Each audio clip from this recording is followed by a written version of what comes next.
It is Friday. It is Stash Wars Live. What up, guys? Mike the Six Layer chilling here. We got a full panel. I can't believe this, man. I'm so hyped. Let me calm down. Mike chilling with my main honorable villain, Mark. How you doing today? What's up, man? All good, man. And then we got SEG in the place to be. How you doing? Doing great. And for the first time on the Six Layer station, we got Carl from Carl's Collection. How are you doing tonight? Doing great. Thanks for having me. Hey, man, I am hyped. This better be good. Hey, man, it's going to be awesome. You at Stash Wars Live. What up, number one Marvel fan? Make sure you guys, since you guys are here, make sure you put in your hashtag Stash Wars Live, because we are giving away prizes tonight. And we'll raffle off a Transformers number one. That's what we're giving away tonight. A Transformers number one first print, because we are talking about the Energon universe, exploring the Energon universe. I know a little bit about this. I mean, I know who Cobra Commander is. I know who Optimus Prime is. But this Energon thing and what they're doing with comics, I want us to break this down. Okay, but before we even get into that, guys, I've been kind of beating this dead horse, and forgive me, but I have to.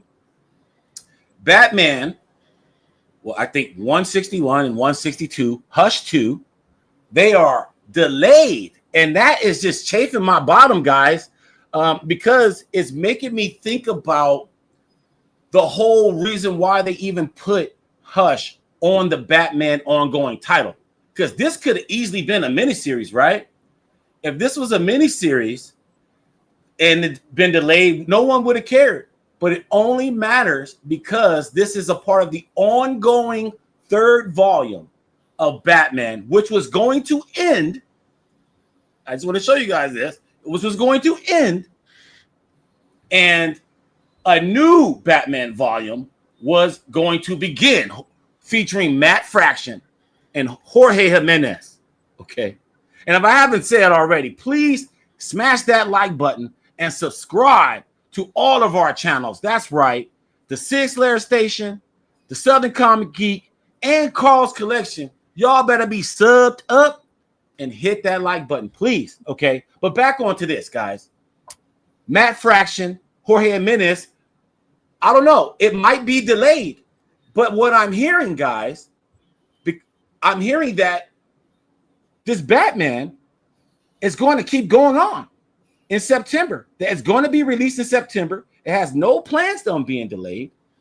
And so the show must go on, even though the pre-existing Volume 3 is going to be pending. And what I mean by that is issue 161, which is scheduled to drop in July, is getting released in August. And then issue 162, instead of being released in August, dig this, is being released in October, a month after issue number one, featuring Matt Fraction and Jorge Jimenez, is supposed to drop. So for me, this is bananas. And so, panel, this is leading me to believe that renumbering is a scam, okay? I believe that ever since the New 52, I was upset.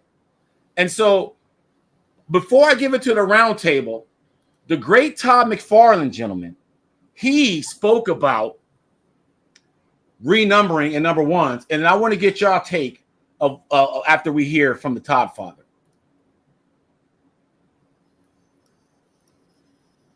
And again, people been asking me for 30 years, when are you going to renumber Spawn? Never. I think it's a con. Number one, I think it's a con. Number two, just ask the simple question. I think people are blinded by it. It's like, oh, it's an easy jumping on point. I disagree. But ask the simple question. With all the starts and stops of Spider-Man, and I don't even know how many number ones you can buy now. And all the number ones you could buy of Fantastic Four and whatever else they've done, and all the restarts of Batman and stuff. Are they selling more comic books than they were 25 years ago? No. So I don't care what tricks they've done, because at the end of the day, they're not selling more comic books than they were 25 years ago. So why would I repeat things that are basically getting us less sales? At least if I'm going to get less sales, I'm going to do it on my own terms. And oh, by the way, it's how you get to issue 300, right? Like, I don't understand. There was a point when Marvel and DC restarted all their books, and Spawn was the highest numbered book in the industry. Now just think about it for a moment. It started in 1992. Comic books have been doing superhero comic books since 1938, and they let me pass them number-wise. Dudes, you walk into any room outside of comic books and you say, hey, I got the longest running comic book, or you just tweak it a little bit, and they're like, what? Like, ears will perk up. Why would you give me marketing tools of saying, shoot, I've got the biggest running, like, it's like, because people on the outside aren't going to ask any intellectual questions. They're just going to go, oh man, if you got the longest running book, it must be one of the better books or whatever. So I don't know. Spawn's just going to keep chugging and chugging and chugging, and there's not going to be an issue number one. So stop asking whoever's out there. It's not while I'm alive. Not happening while I'm alive. Over his dead body. Okay. I love that, man. He pretty much said, over my dead body with a renumber Spawn. So, hey, guys, I'm going to give it to you, Carl, since it's your first time on the show. I want to get your take on renumbering the number ones. Are they a scam? Scam? I mean, they're marketing. They're straight up marketing to try to get the people. Like, they have, I think, and in a lot of cases, publishers have given up on creative, like, stories driving the content. It's more about they're talking to the collectors who just want the variant covers, who want the issue one. They want they're speaking to that customer, and that's a, I don't like that, because, like, obviously it's a story that matters. And really, it's a good thing you played the Todd clip, because the dude knows marketing. You know, you may not like Spawn, you might have problems with the story or whatever it is, but, like, the dude knows marketing, be it like the toys, and he knows who he's talking to. He knows if he's trying to sell, like, a movie and going to, like, Hollywood, going to whoever he's talking to, that's what he's talking about when he says, like, you know, I have the longest running comic book on shelves. That's the person that he's talking to, and that he needs to have them, you know, because he can speak that, like, marketing lingo to them. But yeah, as far as, like, comic fans, only once in a while should maybe, like, I think that the New 52 failed, but I think they did it right in the sense where they just were like, yo, this is like everything. This is every across the board. We're starting ones. We're trying to do this jumping. It's a bold, like, Hail Mary pass, and it's either going to, you know, work or it's going to fail. It failed. I mean, there was some, Batman was a success, but those are the things that were, like, largely untouched by the renumber. Like, Scott Snyder was already doing Batman stuff. Like, so he was already involved. So that kind of made sense. They didn't, you know, revamp Batman's origin so much, but everything else changed. Superman got younger and all this stuff. So it's marketing, and I'm not. It's a reason why I don't read a lot of DC and Marvel stuff anymore. Like, I primarily read, like, indie, like, image stuff, because it's, you know, it's creator driven, Right. So, Mark, jump in here, man. You're the youngest of the four of us, man. Mm. Are these number ones? Oh, you are a product of the New 52, so you are that audience. Yeah, I still think the New 52. I thought that Snyder and Capullo one run was great, and yes, it was a good jumping on point. But I'm getting older and I'm growing with the industry, and as I'm understanding now, yeah, a new number one is a bit of an excuse to ignore continuity, though, to ignore what the previous writers have done before. So Snyder was pretty much ignoring everything that Morrison did, and then after Snyder there was King, and King pretty much ignored everything that Snyder did, and then so I feel like it's going to be about the same thing. And I was going to say that this might be the same thing that works with releasing Batman number one with 61 or 62, or with the Hush storyline still going on. because they'll just ignore what's happening, and you can buy both books and have two separate storylines going on at the same time. So that's my only problem with it, you know. So SCG, man. What are your thoughts, man? Well, if ever anybody wants to catch the 6 layers on rewind, they will see that you heard it first from here, that was what was going to happen. And so Jim Lee must watch this channel. He's probably already subbed up to the 6 layers. There you go. But you know, and like Carl said, there's nothing wrong with marketing, and that's exactly what number ones are. It's no different than foil covers, prism covers, and everything else that everybody else wants to do. I, like Carl mentioned, that I like the story aspect of it, and because that's a little lacking on the creativity side. That's what they have to do to make up for it. Are 1,000 different variant covers. So don't like it. Agree with the Todd father, but it is what it is. It is what it is. In case you guys are just hopping on a live, Batman 161 and 162 are delayed. So that means 163 is going to be even further down in the year, the finale of Hush, because this is 162 isn't the end. So that means there could be a few issues pending while issue number 2 from Batman is looming around, because someone's telling me that DC is going to push through with Batman number 1, and SCG, you were 100% right. And that's why, guys, I think it's a scam. And I think we're all on the same page about it. But before I crucify renumberings, guys, I do have to say there are legitimate number ones versus scams, right? These ongoing, Batman's been around since what, 38, 39, right? yeah. And so this is the 4th time it's being renumbered, and like the 2nd time within 20 years, right? That's definitely something that they're trying to manipulate the numbers to try to spike things in order to make things look better than what they are. It's speeding up, you know, because the New 52 was the first time they did it. And that was a big deal to have Capullo and Snyder bring them back in. They brought in Capullo back to DC. Actually, no, for the first time in DC, right? Like that was a big deal. But now it's speeding up. They're going back to the well too many times to do this again. And the Hush thing, I understand why they had it in the regular series, because the first Hush story was part of the ongoing Batman story. But this, you said it right, Mike. The whole time, this should have been a separate miniseries. Exactly. And the thing is, I haven't really enjoyed the story because, one, you don't know when the heck it takes place. It's all over the place. You don't know which characterizations, like where it's coming from, makes no sense. The art is pretty, but so if they just had it be this separate thing, none of that matters. So the reason why they didn't make it a miniseries was because they wanted to cash in on the ongoing. So and then they knew that it was going to be the finale of the volume, right? And then go into a new number 1, which is another scam. But they were never gonna have anything to do with each other. It was never. The way they did it, it wasn't supposed to lead into it. I mean, schedule wise, release wise, yes, but they were never going to be. The Hush 2 storyline was. I don't think was ever going to impact what they're doing with. I'm saying strictly from how people tend to get number ones. Like if Batman, you know, so like not from a connective storyline standpoint, but from a, hey, this ended. Jim Lee just ended. Now Batman number 1 with Matt Fraction and Jorge is still there. But then they dropped the ball. And then it exposes everything.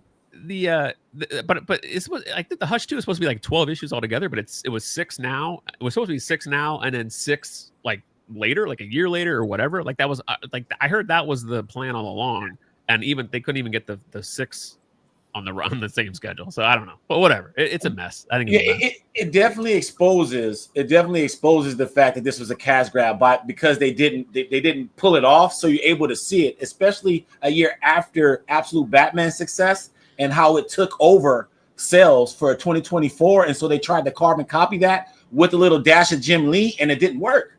And so that's my little take. But I want to, as our segue, there's legit number ones and scams. And we think this here, guys, this all is here is all in the Scamsville territory.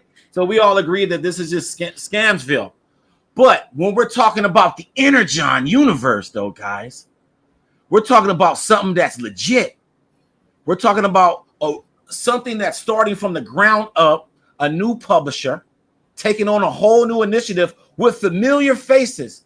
And so, gentlemen, the meat and potatoes of tonight's show is all about exploring the Energon universe. And before we do, Carl, tell the Stash fam, tell everybody, we got a special promo code tonight involving Energon OA.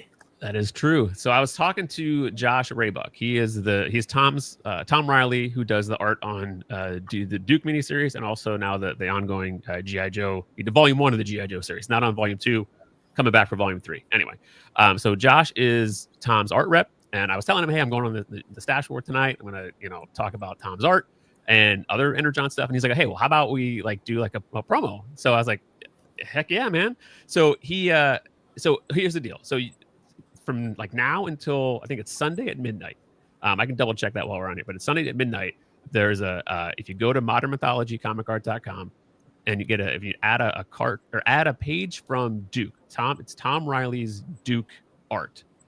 When you add that to the cart, if you put the promo code #StashWars, it's 25% off any of the in-stock art from the Duke miniseries.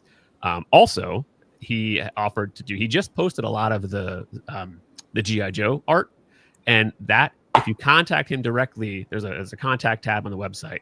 You can get 5% off of the G.I. Joe art. So exclusive to the show here. So if you're watching it, go on the site and buy some art. And they're already, I think, reasonably priced to kind of get into the original art game. Reasonable, it will vary, but as far as original art goes, it's very accessible. So yeah. And Deltatron, our promo code, yes, Stash Wars Live, man. And Carl, you made it happen. So tonight you get an exclusive promo code just by watching tonight's show. And we're talking about everything Energon. Now, I don't know that much about Energon because people know I'm just so punch drunk on DC mythos. And so that's why I like bringing Jason, the Southern Comic Geek, in to kind of lay things down, lay down the tapestry of what's going on with the Energon. So tell us what you know, Southern Comic Geek. Well, and I know Carl is reading the series too. So Carl, fill in any holes that I might leave out. But basically, Hasbro owns these properties, and they were not happy where they were at with their former publisher.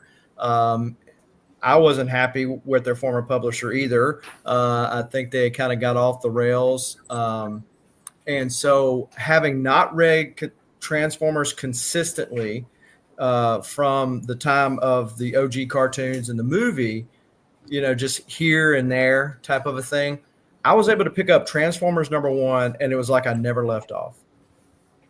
That is so hard to do. And bring exciting new stuff. But I'm kind of jumping ahead of myself here. But Robert Kirkman and the crew, the guy's got a pedigree when it comes to taking properties and making something out of it. Just say Walking Dead and say no more, right? But you've got Invincible. You've got a bunch of other stuff, and he is not done yet. So he takes these properties, he puts a action-packed group together, Daniel Warren Johnson, not the least of which, and starts these deals. So was it Transformers 1 or Void Rivals that came out first, Carl? So Void Rivals, it was like a secret launch. There were rumors that Skybound got the license to Transformers and G.I. Joe, but then there was this new sci-fi series written by Kirkman called Void Rivals. And then in the final page of issue 1, I think it's the final page, it's towards the end of issue 1, Jetfire is revealed to be in the comic book. And it was like, whoa, so this is connected to Transformers. That was like their kind of, Kirkman likes to do those savvy things, like how he just ended Walking Dead abruptly, right? But so having the Jetfire show up in Void Rivals was just a way to jumpstart the excitement for officially Skybound got the rights for Transformers. And I just want to shout out a couple of guys. Black Spider, what up? Style So Serious, thanks for coming back.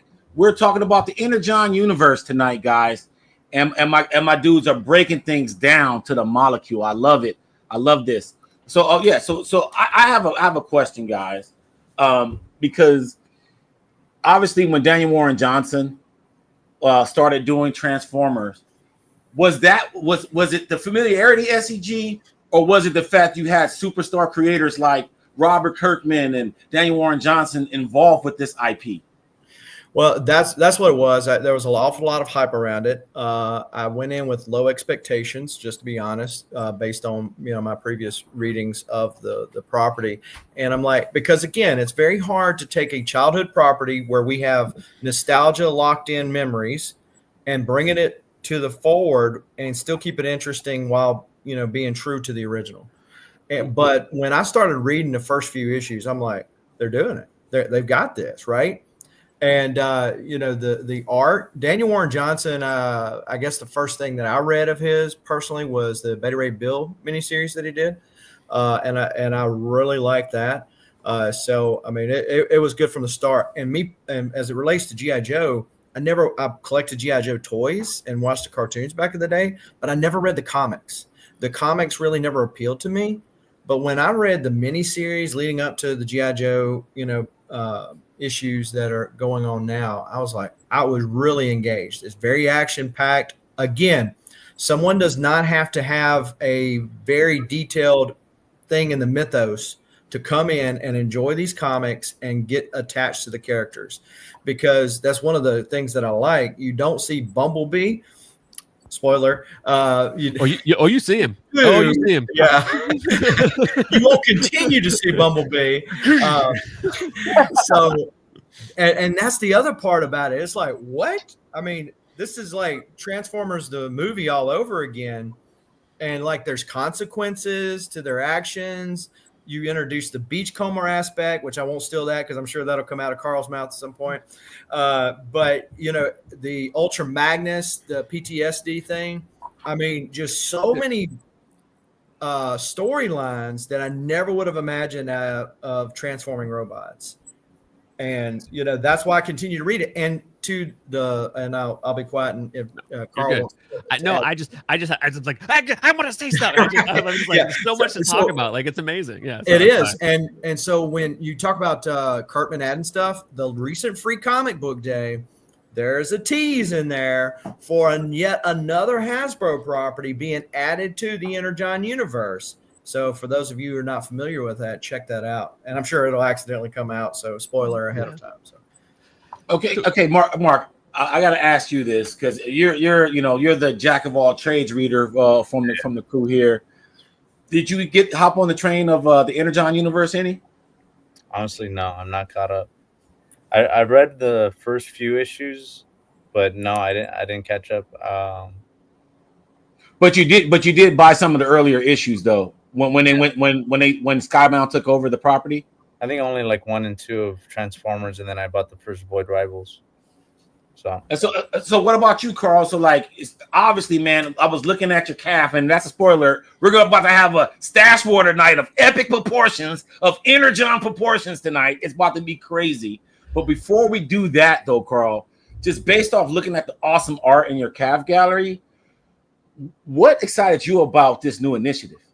All right, so so Jason had it like a lot, right. I'm just going to supplement with a couple of things in there. What makes the Energon universe really special is that G.I. Joe and Transformers have always kind of had this loose association with each other. There's been crossover type miniseries things, but they've never been they've never started a story from the ground up with both of them. So this in the Energon universe, you get the beginning of Transformers arriving on Earth. So you got the Generation 1 cartoon aspect of it, and you also get the formation of G.I. Joe happening alongside of that. So you have different things that are happening within Transformers impact G.I. Joe, and then that's what makes it really special. It's never been done where they're so integrated from the beginning. They've crossed over, but not like from the get-go. And so for me, I same thing with Jason. I watched the G.I. Joe cartoon, had a bunch of the G.I. Joe toys. I didn't really have a lot of the Transformers toys because they're just like freaking expensive. So like I just never had those. I had like G.I. Joe, He-Man, Star Wars, like all that stuff. So anyway, but I was watched the Transformers cartoon, and right. the movie, the 86 movie blew my mind. So I've always had this association with those properties. I did read some of the G.I. Joe comics, but it's like the later stuff that nobody really cares about. Like there was like Eco Warriors and the Ninja Force stuff, like the early to mid 90s, that stuff, which was when the G.I. Joe series was dying off. But like I love that stuff. Anyway, so I read some of the G.I. Joe stuff, but I feel like I have the perfect amount of association with these characters. Like I'm not so tied to the lore where it has to be a certain way. Because anytime you have a property that's 40 years old, that's how you say it, between G.I. Joe and like Transformers, people have different entry points. Like they always have like some people, it was the Michael Bay movies where they first experienced Transformers. And there's all different aspects of the property that come into play. But anyway, so there's some people that are just tied to certain things. They want it this way, and if it's not that way, that's not my Transformers. I don't want it. I feel like you would actually be with associated with a like a loose association with the characters, with the concepts. I think you'd love the series because I think it's very accessible, and like you don't have to have a vast knowledge of who these characters are. But that's what the benefit of having Danny Warren Johnson on there. You get their personalities in the comic. What makes Transformers itself super, super special is that it's a comic about war and how war impacts all the different participants of that war, and it impacts them differently. And they all have, it's not like so cut and dry, like, good and evil, black and white.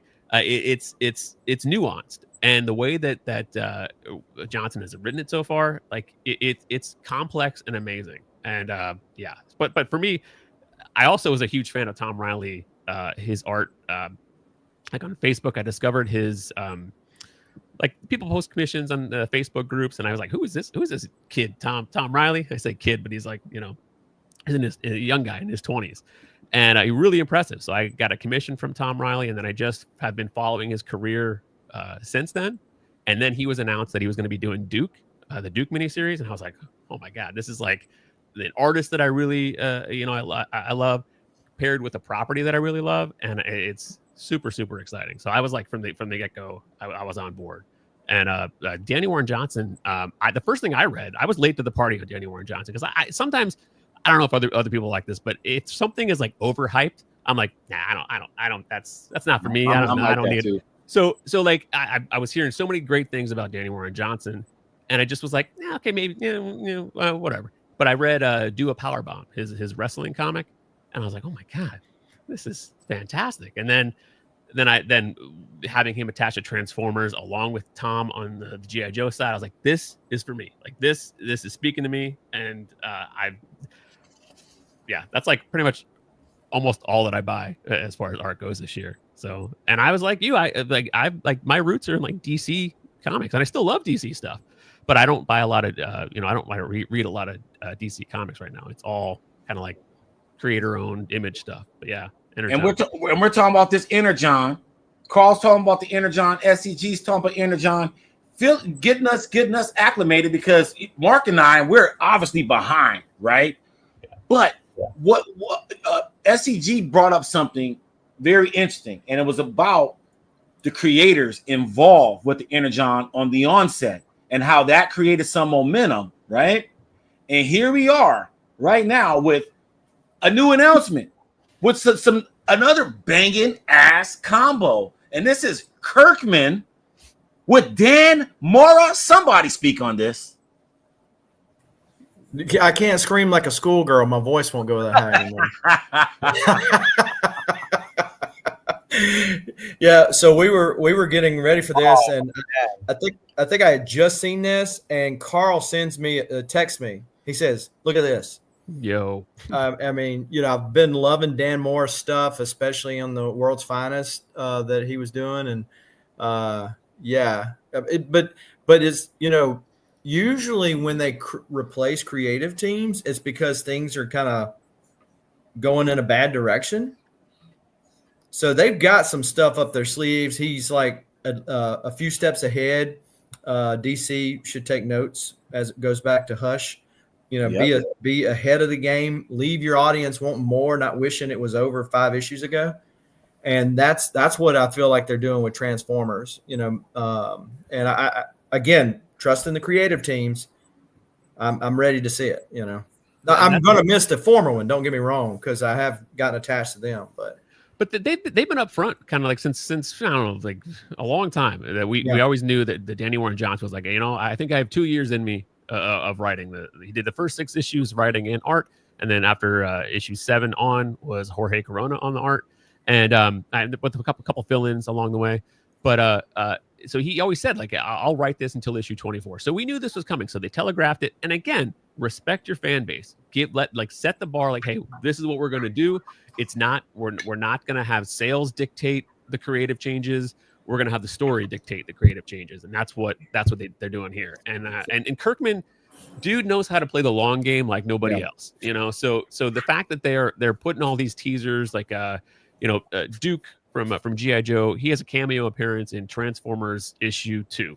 So like they plant the seeds as far as, cameos here, and it's absolutely planned out. And I remember seeing an interview with Danny Warren Johnson. I think it was at Heroes for a couple of years ago. It's a YouTube video that I saw online, but he talked about when he was jumping on board to the series and he was coming on board.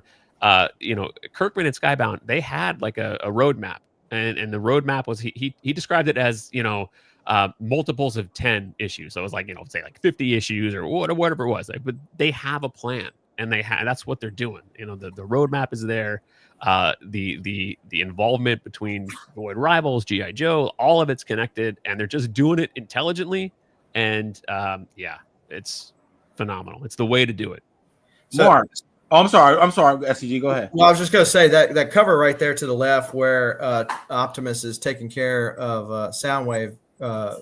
There is it reminds me, Carl, of that moment where and what do? Brag on your tape collection? Yeah.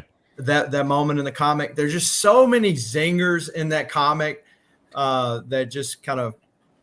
They're dated, right? Obviously, we don't have tapes anymore. But if you grew up in the 80s, you had to do what Optimus did, right? Pull the tape out. But, it's just a fun series, and I mean, and that's going back to what we were talking about, the scam of issue 1s. That's why they have to have those scams. If you just put out good comics, and this is proof positive, right? Because IDW could have done the exact same thing.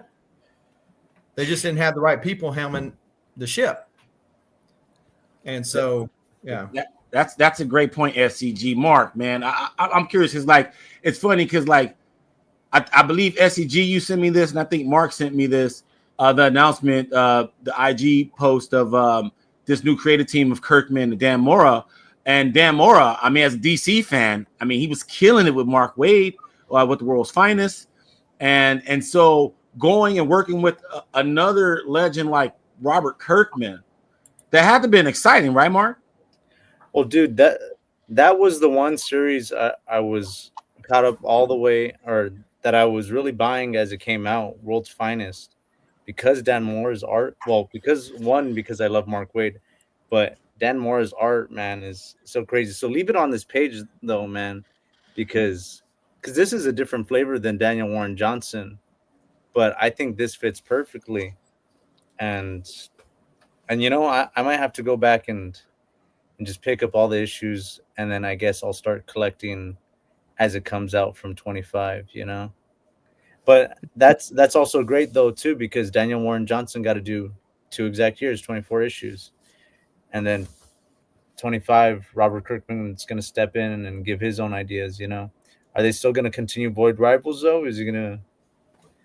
So everything that they've actually, I'm going to call out a comment from Moonbase 3, which actually I'm going to plug a podcast I've been doing with these guys. There's a couple of different content creators on YouTube that covered Transformers. Delta Trion's another one. Swizz Prime. These guys love the Energon universe, love Transformers, and we kind of break down. It's called Teletran Tapes. Talk about each issue as it comes out, break it down in depth. But anyway, Moonbase 3 said the long-term planning, as well as very reasonable three titled buy-in, and that's key, because it's 3 issues a month. If you want to buy Void Rivals, GI Joe, and Transformers, you have 3. They're asking you to buy 3 comics a month, and you get everything from Energon universe. That's absolutely reasonable. You don't, and I'm just like all these different random tie-ins. It's like dictated by publishers. Like, okay, this month the Red Hood, you have to tie into the Batman story just because, you know, and that disrupts creative flow. And it's editorial not knowing, you know, what the fans want and not knowing how to get that across. Kirkman it's like you can just see it. You see that there's these meetings between these teams and they're mapping it out, and it's respect the fans, ask them for a reasonable buy-in, give them a quality product, and like, dude, I will sing its praises forever because it's they're doing it right. So for sure. So hey guys, we are welcome to Stash Wars Live. For all the people that hopped on the stream for the first time tonight, we are exploring the Energon universe. We got the Southern Comic Geek. We got Carl from Carl Collection here, and my main honorable villain, Mark, here chilling with us. And just want to let you guys know that if you go to modernmythologycomicart.com tonight, anytime until Sunday at midnight, that's when it cuts off. You can get 25% off of Duke pages, and it's a promo code Stash Wars. Stash Wars promo code, guys. And so make sure you guys sub up to the Southern Comic Geek, Carl's Collection, and the Six Slayer Station, guys, because we are doing things big on all three of our channels, and we came together like Voltron. What if Voltron got entered the Energon universe? That would be crazy. That would make me go nuts. Okay, I would go nuts because I'm a fan of all Transformers and G.I. Joe, but strictly cartoons and toys. I wasn't even aware of the comic books. I was aware of the G.I. Joe one, but not the Transformer one for until years later. But it was the cartoons I was obsessed with, especially G.I. Joe, because they had so many seasons, and the character development of all of it it's so great. I was a big Sabentor fan. I was telling SEG back in the day, and and I used to trade the men. There's so many G.I. Joe men. Like, I don't even know. I wonder what's the number. Does anyone in the chat know the number, or the definitive number of G.I. Joe men to date? It's probably infinity. It's insane. But like I'm telling you, we're going to convert you. You're going to be reading all these titles, and you're going to freaking love them. Because like I'm telling you, you're the perfect person to enjoy these comics. You know, a loose understanding of who the characters are, and then but told in such an interesting way. Like so Duke was always like Mr. Poster Boy Soldier. He was like nobody's favorite. If you I didn't like Duke. Yeah. Dude, he was lame. Like he was just was like, Mr. Soldier Boy, and like it's fine, but like when you have all these other colorful characters, you got like Snake Eyes and like all these people going on, like he fades into the background. So for them to start the Energon universe with Duke was absolutely brilliant, and like this version of Duke is the coolest Duke has ever been in the history of Duke. So it just every decision they've made so far, I have gone, okay, that's cool. That's really cool. So and to your point, Carl, they start in Transformers 2 because they kill off a very major character very early on in the series, and they're using all these other ones that you have new arcs with these people. So basically, it's like Kirkman's like, okay, look, at some point there's going to be a lull. That's when I pull the ace out from in my sleeve. I say Snake Eyes, so this type of things. And again, not to jump over there, but like delaying Snake Eyes. I've seen so many people say like, oh, when's Snake Eyes going to come? When's Snake Eyes going to come? Stop it. Don't let them develop all these other characters. We know Snake Eyes is going to be awesome when he arrives in Energon universe. So like take your time to get invested in Duke and all these other like Rock and Roll and like Stalker and like all the guys are kind of like the OG characters from like the original, not the original, but like the 3 3/4 inch toy line. So like get attached to these characters and then bring in the fan favorite. And like they did it with Megatron and Transformers. Like they delayed bringing it, they teased him and they delayed it for a long time. And that's freaking brilliant. Like that's just, again, everything they do is designed with intelligence, with purpose. And people have been asking me for 30 years, when are you going to? My bad. I was trying to put that up. All good. Yeah. Okay. So guys, real quick, throw in your hashtag Stash Wars Live. I will be giving away Transformers #1 first print, so that at least we can start off. Someone can start off with the beginning of this Daniel Warren Johnson stuff, You know, and it's first print. I think there's a first or second print, but this is cover A, the OG. Can't get it at any comic book shops anymore unless it's a price hike. You guys can win that here tonight. Put in your hashtag Stash Wars Live for a prize tonight. Okay, guys, this is the main event. I've been waiting on this. It is Stash Wars time, guys. And just for the people joining for the first time, thank you. I'm Mike the Six Layers. I host Stash Wars every Friday, and we always have a Stash War segment. And it's usually us showing heat from our collection, okay? So you got to let us know. Shout out to Jewish Dragons. I think Jewish Dragons won a time before. Testify for them. We give away great prizes. Sketches. I'm talking about unique sketches. Didn't we have a John Bogdanov Superman or something like that we were trying to give away? Or was it a Dustin Wynn? It was Dustin Wynn and Scott Koblish. And Scott Koblish, yeah, but John was there on that Superman day. But we'll be giving away unique prizes each week. I tried to give away some Jeff John signed books last week. But you got to put in your hashtag Stash Wars Live, guys. All right, so anyway, we share some of the best stuff in all of comic book land. It could be signatures, that's my forte. But then when you bring in someone like the Southern Comic Geek, you know we're going to bring some original art. And then, Carl, my first encounter with you was actually on the comic arts thing with Bill Cox. I actually saw an interview and I was like, oh, finally, there's somebody that got some DC stuff up. So it was like, all the stuff that everybody likes, I don't care about. So it doesn't really I don't know the value of it because it just goes over my head. But when I see DC stuff, that's when I know what that is. I'm like, okay, this dude got some heat. So I was like, I say, SEG, man, get in contact with Carl, man. You got to bring him on the show. And so the theme tonight was Energon Universe. And I'm so happy about that because, Carl, you're amped up about this. You're excited about this. And based off of your collection, my guy, we're about to get started, man. So we're about to unleash. You don't know which pieces that I picked. SEG doesn't know what pieces that I picked from his collection. And so I just went like, wow, wow, wow. I want to say bravo to both of you in the beginning. And we're going to just get started, okay? So let me get with these pieces here. So just a reminder, guys, Transformers is starting with a new creative team with issue 25. That's Robert Kirkman with Dan Mora. Damn. Okay. And this does look hard. And it is a departure from the style of Daniel Warren Johnson. But we are all here for this shit right here. This is fantastic. Now, but what we really here for, Carl, is this, man. What you got? We got Transformers issue 7, page 16. You see the screen?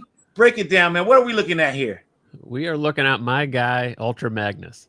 So ever since I saw Ultra Magnus, I was first introduced to him in the 86 cartoon movie. And I was like one of the rare kids who was like thinking, yeah, I want Ultra Magnus to be the leader. And then it's like, it ends up being Hot Rod. I was supposed to as a kid, I was supposed to love Hot Rod. I think Hot Rod's fine, but I was like, damn, I want to follow that guy. He's like dude's a powerhouse. So anyway, so this is issue 7, which is the first issue with Jorge Corona on art duties for the series. And, there was a big question mark when Daniel Warren Johnson was billed. They said, hey, he's only going to do 6 issues on art. And everybody starts freaking out. Like, what are they like? There's no way they're going to be able to top Daniel Warren Johnson. And it's gonna fall off the cliff. And then Jorge Corona comes in there and holy crap, man. He impressed everybody right out of the gate. And this is a page from that when that issue came out. This is a scene that's like a flashback scene. It's talking about RC's talking to the human character Carly, and RC is talking about her mentor Ultra Magnus, who saved Carly or saved RC when RC was young. So this is her talking about her mentor, and this image when I turned the page and I was like, oh crap. I have to see if I get my hands on that page. And thankfully I did. And it started a long obsession with Jorge Corona's art. And that primarily became the focus of the things that I buy currently. And it's been Delta Tryon. I didn't know who this cat Jorge Corona was until I started going through Carl's collection. Okay, like earlier today, and I'm like, holy cow, this dude is sick with it. Mark, tell me, man, are you equally impressed as I am with this stuff? Yeah, dude, I love his art style, but it's a smooth transition from Daniel Warren Johnson's art, though, right? I think you can kind of forget that it's a different artist going from issue 6 to issue 7 and on. And that's what I was saying about like Dan Mora being like totally like a totally different look and everything. I think both are all three artists are, I think both Daniel Warren Johnson and Jorge Corona are doing a great job. Yeah, and they're kind of similar. I want to shout out Ruben. What up, Ruben, man? Thanks for popping in. Thanks for popping in, dog. Much love, much love. Yeah, to me, and I'm about to go to another piece. I'm gonna set this up for Carl here. Yeah. Carl, Jorge Corona and Daniel Warren Johnson, their styles, like when you see the Daniel Warren Johnson cover, right? And then you open the book and then you see Jorge Corona, you feel the continuity. Am I wrong by saying that? Not at all.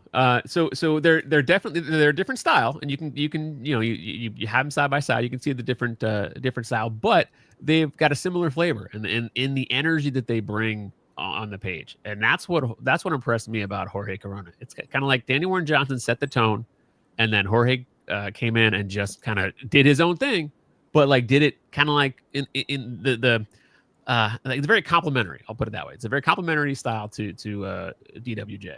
And high energy, and it's just friggin' phenomenal. And but I like that they kept a similar flavor artist on most of Daniel Warren Johnson's run, and then now that there's this new break, then that's when you get a kind of a new flavor in with Dan Mora. So at this page, so what's up with this, man? Sorry. Beachcomber, man. So Beachcomber came into the series in issue 9. And I remember, so when this seeing Beachcomber introduced kind of like triggered a childhood memory. Like there was an episode of the cartoon called The Golden Lagoon, and the story is that the Beachcomber stumbles upon this like oasis, and in the middle of this oasis, there's this kind of like this lagoon, this pond of this golden material. And it provides a coat of invulnerability to the Transformers. And the Decepticons figure it out. They find it. They armor themselves up in this gold-plated stuff. And then the Autobots and Decepticons fight over this stuff. And in the process, they destroy this habitat. There's all these like animals. It's just a beautiful place. And at the end of the episode, the Autobots are rejoicing like that they won. And it cuts to a heartbreaking scene of it pans over with all this destruction in the forest, and it's Beachcomber sitting on a log, and it's him going, "We won," but it's like at what cost? They destroy the environment, and he's just like, "Yeah, we won," but like, what the hell do we do here? Anyway, so when he came in the series, I was like, okay, I love this. I love Beachcomber. He's a pacifist character. When I talked about what war's impact on all the participants, the impact it had on Beachcomber was that he said, you know what, I'm not gonna fight anymore. I'm not gonna necessarily abandon all my friends, but I'm not gonna raise a weapon to fight. And in this issue, Shockwave is he's basically harvesting ocean life to convert it to Energon to then send it back to Cybertron. So it's Beachcomber out there on his like amazing surfboard, which is like this cool thing. He's firing up this motorized surfboard, testing the waves, and then catches a wave to do some recon as to what's going on. So yeah, there he is. And there we go. So I was like, dude, is this a Silver Surfer, dude? Yeah. I was like, this was dope. So something about this surfboard, that's what attracted me to these pages here. And so this is issue 12. So this is the issue after. What I thought was cool about this page here is that as a page one. I love page ones. Yep. And so you got the first page of an issue, and then you got the same character, but in the next issue, page 20. Go ahead, Carl. Yeah, no, I don't want to. I mean, so this is kind of it's the end of the second story arc, so it's a little bit of a spoiler, but Beachcomber has his moment to it shows that he can still help out and he doesn't have to raise a weapon. So Optimus Prime is in dire straits here. He's needing some help, and Beachcomber swoops in on his amazing surfboard and helps out his boy Optimus Prime, and it just shows that you don't have to fight to make an impact, and I just love that. But this reveal again, that you turn the page and it's just like, damn, like he just comes flying in there on that surfboard, and the way that Jorge draws a combination of like organic material in like the water and then like the smoke and the rockets, the booster that's coming out of the surfboard. It's just unreal. Like his inking techniques, like it's just such high energy that I just stare at this page and it's just like, there's so much there to take in and love. So yeah, I was such a, Jason knows anytime I see like a Beachcomber page, I'm like, I think I need that. And but this was definitely one that this is like the Ultra Magnus page and then this one are probably my two favorites. I pick one of your favorites. See that? Yeah. I got good taste. This one right here. Like if I had to get rid of all of my Transformers art, this would be the last one. Wow, damn, I'm good. I love this page. Yeah. Damn, hold on. I gotta show. Here we go. Oh, there it is. Yeah, I did good. I did great. That's well fantastic. Yeah. Okay, so what about the composition of the page, Carl? Like, it's all Jorge. What? How do you compose this page? What materials? So he does his layouts are digital layouts, and then he kind of has it all pre-planned on the page, prints that out, and then does the traditional inking with brushes, pens, all this combination of stuff on the page. And I mean, the fact that it's primarily like a lot of it is the surfboard, it's like that kind of tilted up. It's him catching the wave, flying. He's like, that's a pillar of water that's behind him. It's like this kind of it's like being sucked up out of the ocean, and he's riding this wave, and he jumps off of that column of water to then go out and retrieve Optimus Prime, who's falling to his death essentially. But Beachcomber swoops in, and it's just his like bam, like he just arrives on the scene. You don't like it. The page before this, there's one little word bubble that you see that somebody is there, but you don't know who it is. You turn the page, and it's like Beachcomber right there. And this whole time, like the since his introduction, we were kind of waiting for this moment, this kind of heroic moment from Beachcomber, because he was, he said multiple times, like, hey, I'm not fighting. I'm not gonna, it's an endless war. No good can come from us being on this planet. We're just going to destroy it. He loves Earth. He got stuck on the moon for years. So he spent so many years just staring at Earth from the moon. And he fell in love with the beauty of the planet. So he doesn't want to do anything to hurt it. So he mentioned that multiple times. So the whole time we were waiting for a heroic moment from Beachcomber, and this is it. And this is hands down, like that's my favorite page.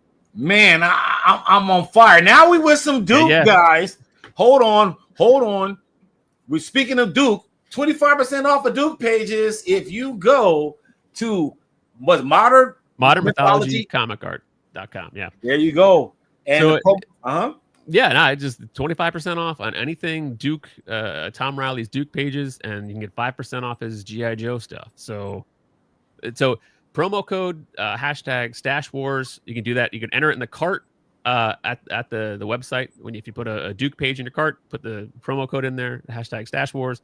And if it's a G.I. Joe page, you have to contact Josh directly. But there's a contact tab on the site. So I'm telling you. So Tom Riley, like he's a, like I said, he was a younger artist that I just kind of gravitated towards when I got Batman and Jim Gordon commissioned from him years ago, and he here actually let me come back to me for a second.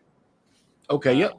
I have my stack of art here, and I want to show this off just because you're a DC guy as well.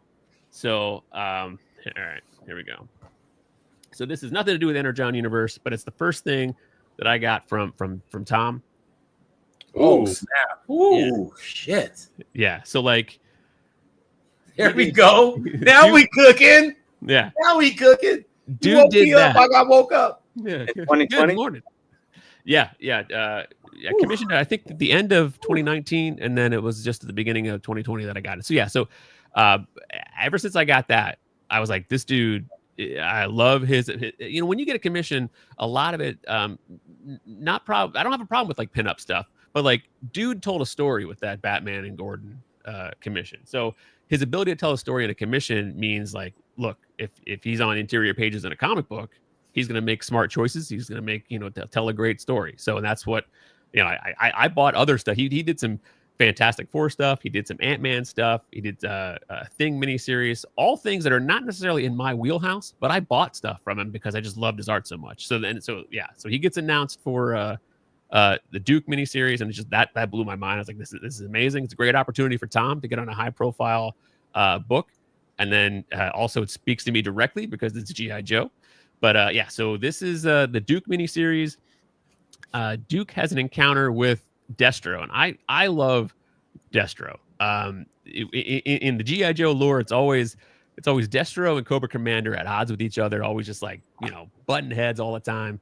And in the cartoon, Cobra Commander was always like a big weenie. He just was like, you know, when they introduced Cobra Commander in the Energon universe, Joshua Williamson, the writer, is like, okay, we're gonna keep him as he is, but we're gonna make one tweak. Like, what happens if Cobra Commander just doesn't run?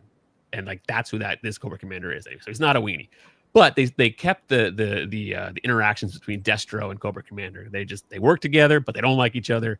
But this page is Duke encountering Destro, and you know, Destro is like, he wants Duke's help. He's like, hey, look, we could work together. We could go against this Cobra Commander. Essentially, what Destro is saying, but with in not so many words. But Duke's like, nah, hell no. And it's like headbutts him, and yeah, I love that bottom. I mean, there's a lot I love about this page, but I love that bottom left panel of Duke with like the light. He's like just squaring up, like, all right, man, let's go. I'm not your buddy. I'm not your bro. I'm not gonna help you out, and I'm gonna fight you. So yeah, it doesn't make a whole lot of sense to headbutt a guy with a metal mask, but whatever, do it anyway. It's Duke, man. It's Duke. Duke's like, and he's presented like an 80s action hero in the Duke and the G.I. Joe miniseries. So like, you know, that harkens back to the movies in my youth. Like, you know, it's awesome. But this right here, though, right here, this right here, dog. Let's talk about this, dog. Yeah. So this is from the Destro miniseries. So to launch the Energon universe on the G.I. Joe side of things, they did it again. They did it intelligently. They did a Duke miniseries. They did a Cobra Commander miniseries, and then those were 6-issue minis. And then after that, they did a Destro miniseries and a Scarlet miniseries. And what that does is it helps kind of establish these characters. You're going to get their interpersonal relationships, and then it gets to the point where, like, you know all these characters and you care about them, and then they launched the G.I. Joe series with all the characters. So this is the Destro miniseries, and it's a classic Cobra Commander and Destro scene where they're just like, you know, it's Cobra Commander saying, like, you know, you have to do this, like, you can't do this, and Destro's like, nah, bro, I'm not listening to you, turning you off, and it just infuriates Cobra Commander. Like, they're on the same team essentially, but they hate each other, and they're just kind of forced to work together because each has something the other one wants. So it's that uneasy partnership that this I picked this page because this felt familiar. This felt like the Destro Cobra Commander, that rivalry that was going on. It kind of embodies that.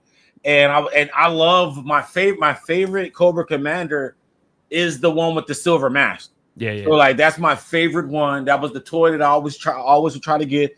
But I love the fact that he has all these different wardrobe changes too. I just thought that's what made him unique in all of superhero lore. If you think about it, he's like the only guy that, like, you never know when he's going to change his outfit. And like Cobra Commander is the snake oil salesman that did it right, and just scammed everybody to the top. Like, and so I love him. he's such a mastermind in this series, especially in the Energon universe. The dude is scary. Because the Cobra Commander was always like weaselly, like in the cartoons and the comics and stuff. But like in the Energon universe, he's a scary dude. He's got a plan. He's a wild card, but he's definitely a major threat. I should mention that this is the art is by Andre Bresson. He did the art for the Destro miniseries. And yeah, I mean, Andre Bresson was not an artist that I was familiar with, but again, you know, it's the Energon universe. I was following the comics, and I was like, all right, well, I'm gonna get me some Destro art because this is cool stuff. So yeah, fire, man. I love this one. And then now we got covers, though. Yeah, bro. Yeah. So Destro, and actually Destro issue 2 was probably my favorite issue of the miniseries because you got and I mean, covers are amazing. Like covers are not. I gravitate mostly towards panel pages. I like a good story that's being told, on a page.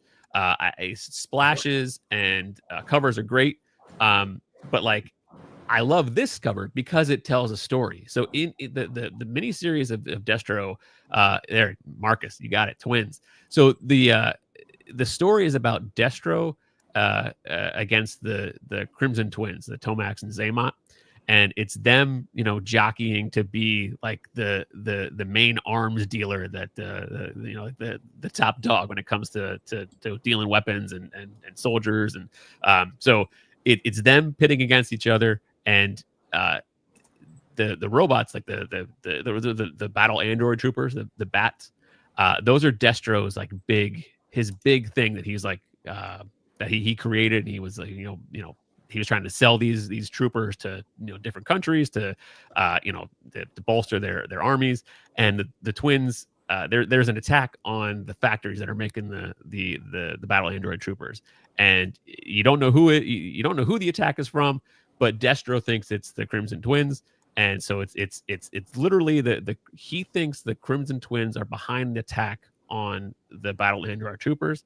And you see that in this cover. Like the twins are literally, they're back there behind the destroyed battle android trooper. So the composition of this cover, I was like, damn, that's telling the story. Like it's not just a cool looking image, it's telling the story of the comic. And we don't get that a lot anymore when it comes to variant covers and main covers. They don't always tell you what's going on in the book, but this one not anymore. No. Right. And this one does. And that's why I was like, that's a really cool. And Andre Bresson, his art was also very reasonably priced. So as far as covers go, this was not a very expensive cover. So I was like, all right, well, man, let's make that happen. So, man, like Destro also, like, just where I grew up, Destro was always the favorite because he just seemed like a black dude. You know what I mean? And I don't know what nationality he was, but he just seemed like he had that, and he had the metallic face. Man, it was just dope. But then his wardrobe always looked like like it just looked cool, looked stealthy, and his toys, once again, that shiny head. Yep. Those G.I. Joe men, right?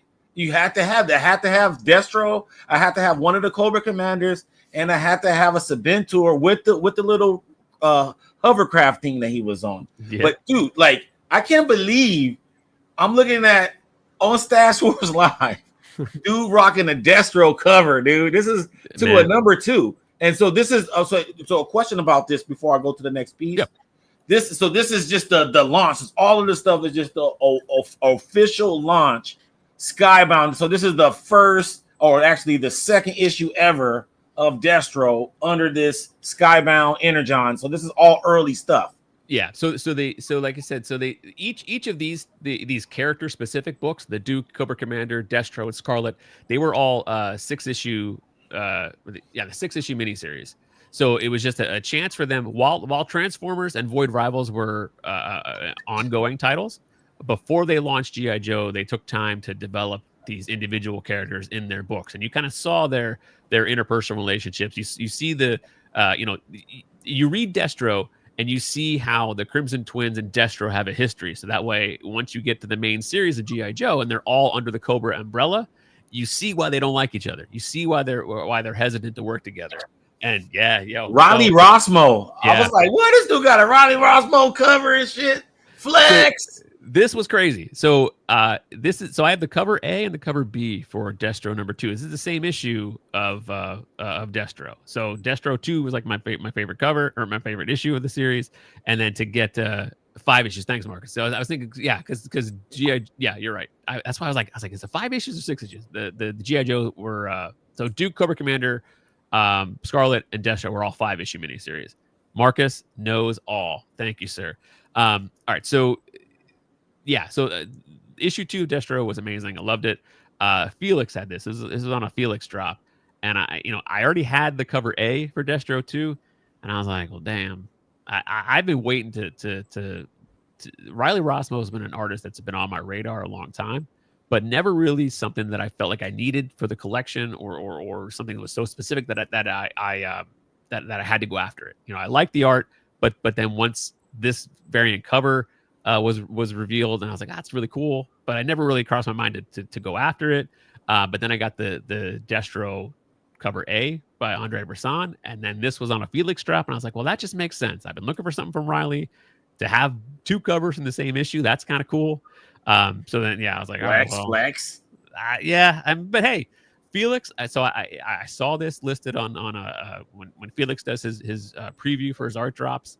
He always does it for the newsletter and on his socials. He'll show you what's coming up in the drop. I saw that it was there. You can email Felix ahead of time to set up like a payment plan. You can say, hey, I'm going to go for something tomorrow, so I'm going to maybe get approved for a payment plan. And I did that. That's what happened here. I went after the cover, made a couple payments on it, and brought it home. So Felix does, a lot of the reps will do it, but Felix is really great with they'll do payment plans. Some people don't like payment plans because you got to get in more trouble that way. But I like it because it helps make things a little more manageable. So I'm not just dropping, chunks of cash all at once. So it really helps spread it out. And it's an easier way to get some things into the collection. So, but yeah. Destro, man. This is dope.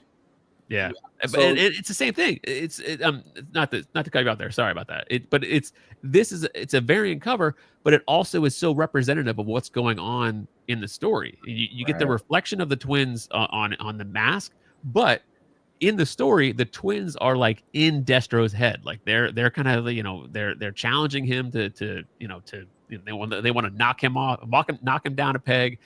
So they're in his head, and to see that image, represented on the cover, like, yes, it's a reflection, but it's also they're playing mental games, and they're like in his head. So it's very representative of what's actually happening in the comic. So I love when artists are able to do that. Man, but Yeah, Riley Rossmo, and this is another one. I chose this one because I just like the whole split. Like you said, in each other's head type of situation, and this kind of illustrates that a little bit further to me. Go ahead and expound on that. Yeah, it's what got me. This issue is all about the duality of the Destro's approach. Destro is he doesn't trust people, so all of his troopers are he made an army of androids. So like he that's like who he's kind of his main thing. And the Crimson Twins are manipulators. They're manipulating these soldiers who are humans, the Crimson Guard. But it's showing their different approach to things. But the whole issue, it's like a back and forth between showing how Destro launches an attack, and then the Crimson Twins, how they respond. And it's just the whole thing is a back and forth between the two of them. And this is again, same issue. It's that issue 2. So we got 2 covers and a page from Destro 2, because it's really cool. Like, it's very representative of what the whole miniseries is about Destro and the Crimson Twins. And it's just that top panel of the split between Destro and I always get them wrong, like between Tomax and Zaymot. So which one's the one with the scar? Who can correct me, because I never get them right. Say their names again. I just call them Tomax and Zaymot. What is it? How you say their name? It's Tomax and I say Zaymot. I don't know. I mean, it could be, I don't know, but it's just Tomax backwards. So all right. So going to the next piece, we'll keep this one I had because like it has the Baroness in it, and like Baroness is one of those villain crushes that I always had growing up. She's one of the hottest. And here's the thing about the Energon universe. They do things just slightly different. So in the Energon universe, Baroness is associated. She comes in as an antagonist for Duke, but she's currently on the GI Joe team. So she is, on the side of the military in the Energon universe, and I like that because it sets up the hey. Is Baroness going to turn? Like, she's probably going to turn, right? She's going to go to Cobra. She's going to, hook up a Destro at some point in time, but you don't know. And it's like the reader has information that the participants in the story don't have yet. And it's just waiting to see what happens or when that moment's going to come. They can tease it multiple times. And it's just, I love that. But yeah, so when we talked about Duke showing up in Transformers, what happens in that is Starscream, who's just like a murderous psychopath in the Energon universe. He destroys a jet and kills the pilot, and the passenger of that jet who survives the attack is Duke. So Duke witnesses this giant robot. Thank you, Moonbase. Thank you. So Duke witnesses this giant robot who is a jet that's following him, and then he transforms into this robot and he kills his buddy, and Duke's like, what the hell did I just see? Like, what is that? And Duke kind of that's like a couple page sequence in Transformers issue 2, and that event launches the GI Joe side of things, because the Duke miniseries is Duke trying to find answers as to what that thing is, who controls it, where what's who's behind it, and all that. So this is him kind of he has kind of like PTSD about that event. So he's talking to Baroness and she's pushing his buttons, and this I love this page because it's you get the flashback of Starscream basically murdering his friend.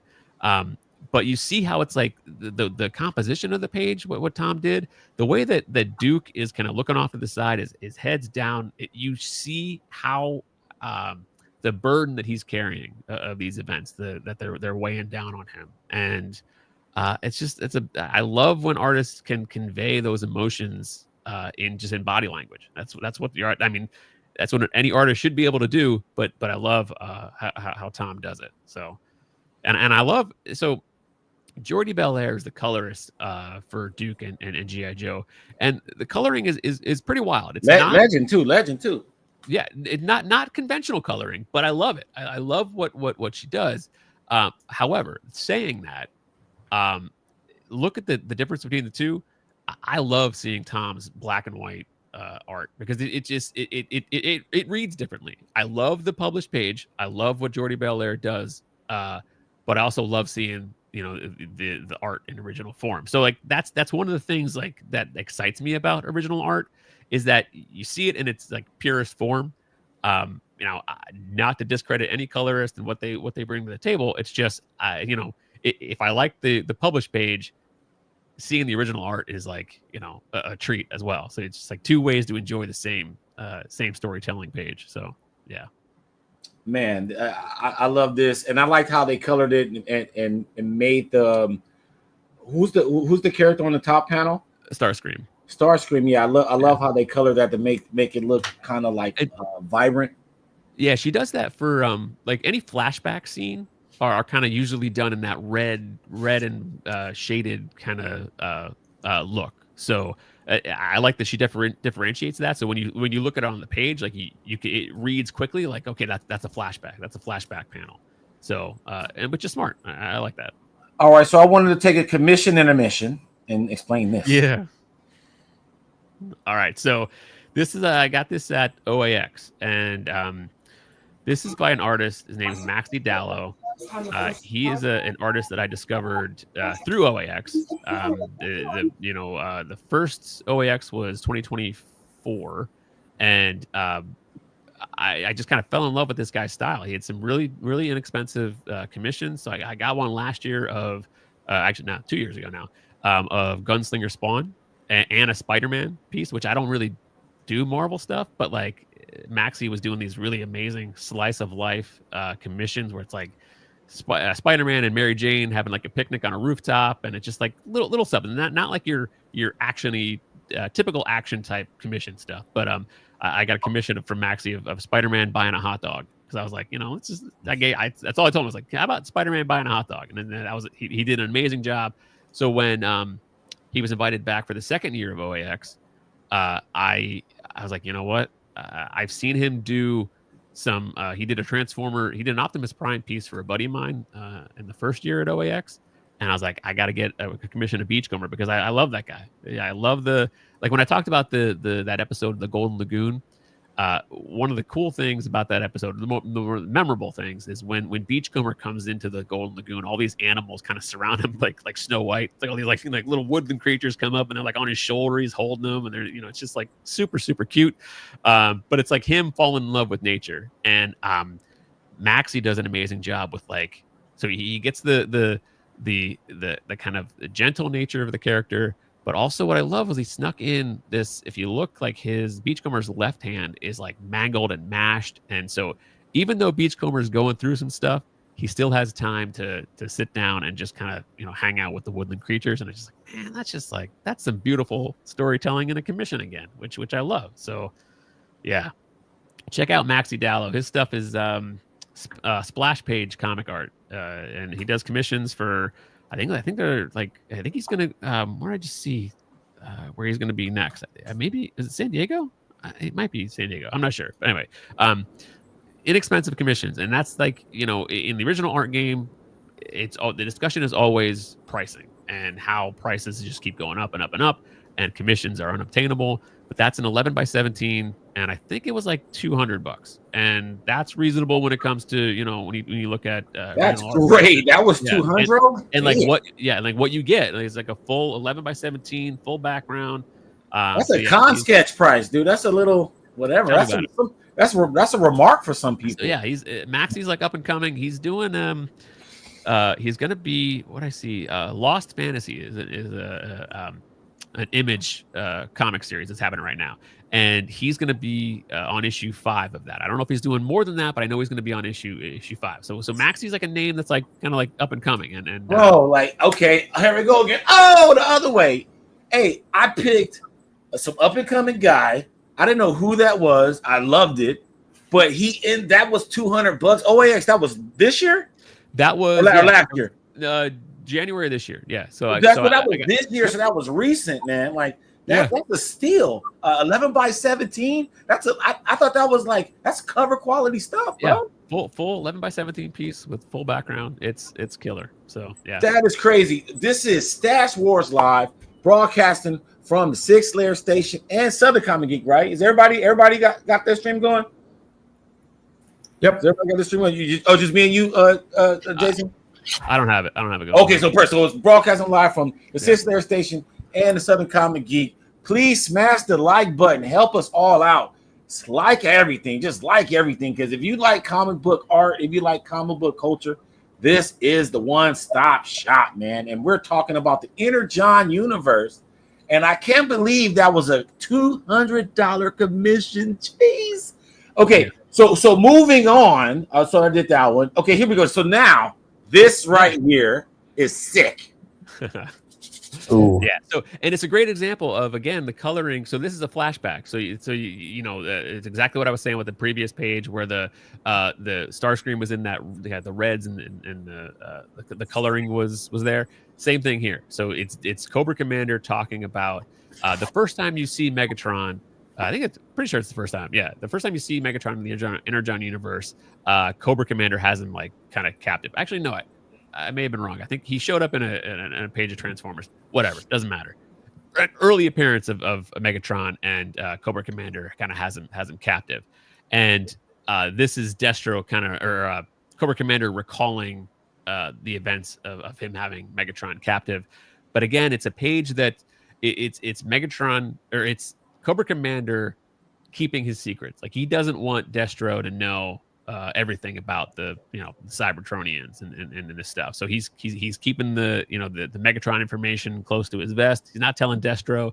Destro's not happy about that. So it's like another classic Destro Cobra Commander, jockeying for intel.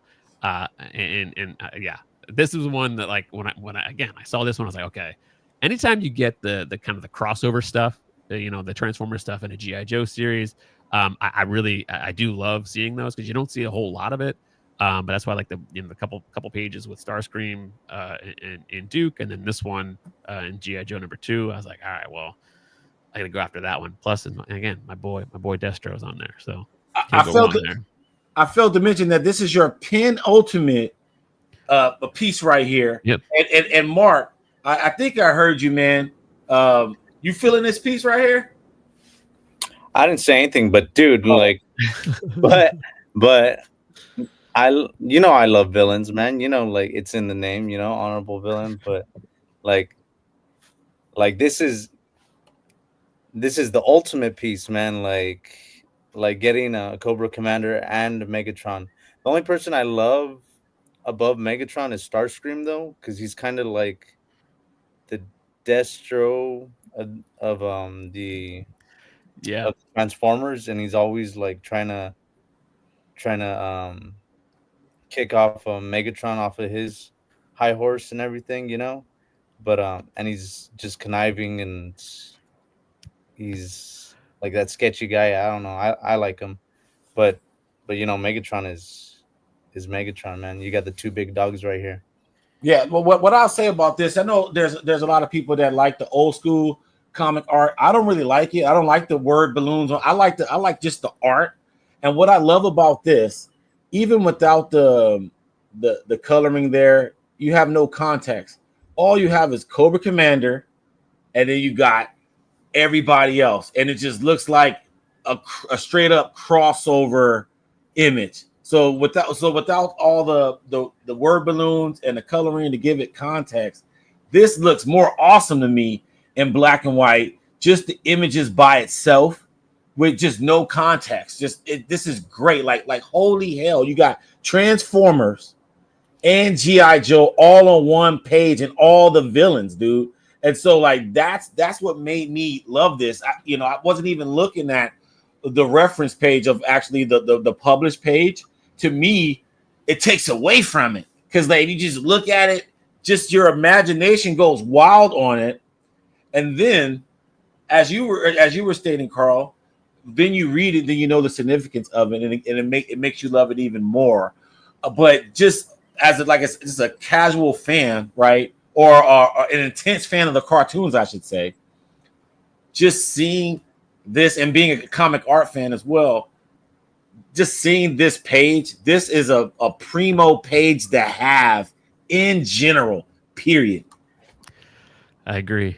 I need that freaking page. So, yeah, dude. All right, so this is your final one, Carl, right here. All right. Bam. Damn. Okay, yeah. That's my boy Beachcomber. All right, so this is issue 10 is it's hard to say what my favorite issue of the whole run is, but I will say this. The first 5 pages of Transformers issue 10 might be my favorite 5 pages the whole run, because what those pages do is they give you the origin of Beachcomber in the Energon universe, and you get the top panel shows we already knew this in the series that the Autobots and the Decepticons were fighting on the Ark, and they crash landed on Earth, and they were all kind of in stasis for so long, and then they get reactivated, and then everything kind of happens in Transformers issue 1. So we kind of knew that this happened. So it introduces Beachcomber and puts him that he was in that battle. He was on the Ark when everything was going down, and he gets tossed out of the Ark, and he crash lands on the moon. And that's when I talked about earlier how he spends like millions of years just stuck on the moon, just staring at Earth, falling in love with the beauty of the planet.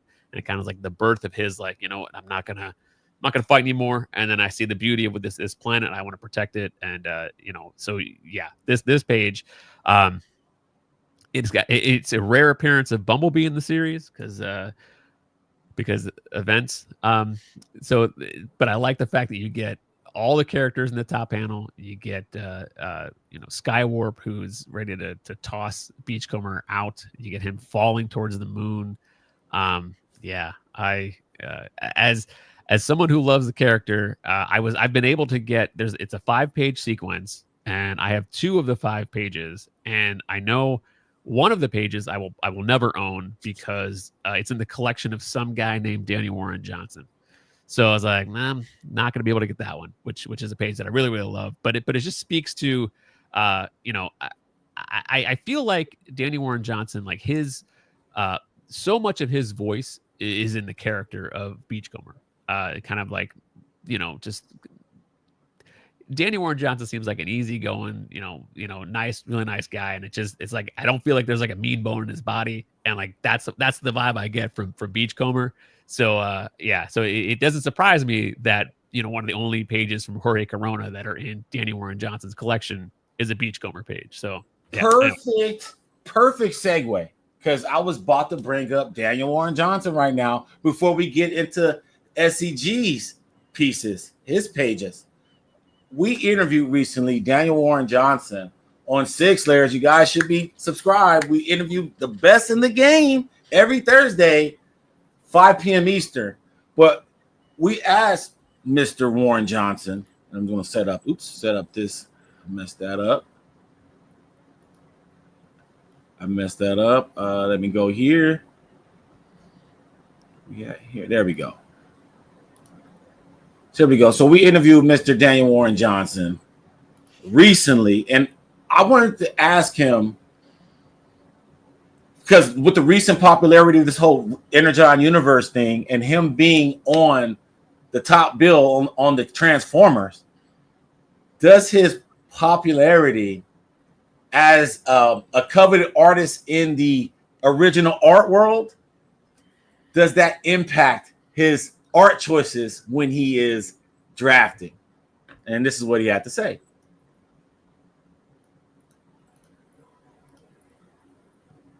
All right, so when Image announced that you were doing Transformers, man, many original art collectors were chopping at the bits to get their hands on some Daniel Warren Johnson Transformers. It's crazy. Yeah, this is crazy, dude. Does the art collecting scene impact your art decisions in any way? Like is it like, oh, this would be something dope they'll like, or try to minimize boring pages so you can sell them, stuff like that? I mean, yes and no.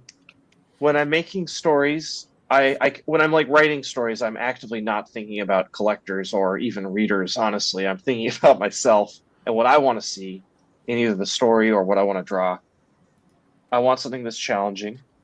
And personally, like if there's not something challenging and exciting for me to draw on a page on any day, I don't want to actually draw it. It's hard for me to get through because I want to feel like I conquered some sort of small mountain each day. It's important for me to feel fulfilled as an artist. And that's been the way that I've worked since not a single person cared about my original art. I've always tried to find like at least one panel on a page where I feel like people could point to that and say, hey, that's really special. He really worked hard on that. And I've always been kind of this weird, like, anti-digital creator. I tried to work digitally on EVE Online True Stories, that first gig I was telling you guys about. Right. But I just was Control-Alt-Zing everything. I was like, I couldn't get anything done. I wasted a whole day trying to figure out Manga Studio, and I was like, screw it. This isn't actually faster. This is just making my life more complicated. So since then, I've just been traditional, and I've never looked back. And I make decisions because I have to stick to certain decisions because I'm traditional. Like, I can't go back. So there are things that I do that make sure that I'm not wasting my time, that I'm enjoying the process. And also, I like to have like a finished product in front of me, like on the desk at the end of the day. So at like 6 p.m., the page that I have in front of me, like I don't have to go into Photoshop and like clean up or like edit or resize. Like if something needs to get changed, it changes on the board. And when I scan it, I'm just basically doing some levels and I'm off. I upload it. So that's important to me. It just feels, and this is the way I've always been. Again, before anybody really cared, and I can't break the habit. It would be a lot faster to just hey, this person's face is a little too big. I'll just fix this in Photoshop. No, bro. There's a reason I got my white out right here. It's like literally the closest thing to me on the desk. Or what you're drawing right now? Can we see what you? Oh yeah, sorry, I'm on a deadline. Was it top secret? It is. I'm actually doing a GI Joe cover. Oh yeah. So I don't know what issue it's for, but I don't think I'm allowed to show it. Let's just get a little. This corner. is the sucky part. I can show you a corner. A little flash. All right, there we go. That's it. A little peep show right there. Some foliage. There you go. Only here on your show. There it is. I'm looking through my drawer, see if I have anything cool.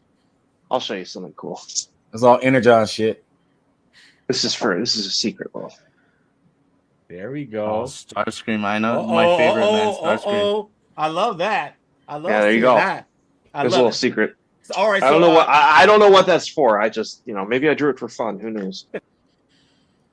All right, so that's Daniel Warren Johnson, guys. As people were mentioning in the chat, very humble guy, and that's why people love him, right? Like you got to have it, whatever that means. You got to have it, and that's what people get magnetized toward. And just hearing his comic book origin story and how he wanted to be a cartoonist on the onset, and he wanted to do it his way and be an independent artist. And so he kind of drew that line early on in his career, and it's looked like it's paying off. And his pages are amazing because like I have one here, but it's like when he talks about having like the whiteout pen, like I love seeing that on the page. Like you see like the corrections, you see like there's a texture there. I love again, that's a joy about having the original art is you see the process and it's like warts and all. Because Jason can attest to this too. Like some people in the art collecting, they get mad if there's like any whiteout on the board or like they don't want to see that. It's like, dude, I want to see all of it because it's all part of the process. Like nobody's perfect. There are humans making this stuff, and like anything that shows that the process of an artist, I love it. So yeah. All right, so SCG, here we go. Now, obviously, I mean, this is Mr. Energon, as you. Well, and you put me second to try to fall behind Carl and his collection. I mean, come on, man. I know what you have. Well, he's the guest. You're the homeboy now. We're just letting them flex a little bit. Letting them feel good, pump them up a little bit. That's all. We're being good hosts. I will say this, that I'm going to go ahead and show you more Bumblebee than you will see in the entire universe.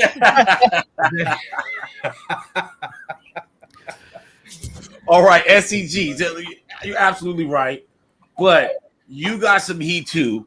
And, we just want to end this. I know we could have ended it with Carl, but, I mean, he was the entree of the whole show. So I wanted to make sure that we were able to showcase that.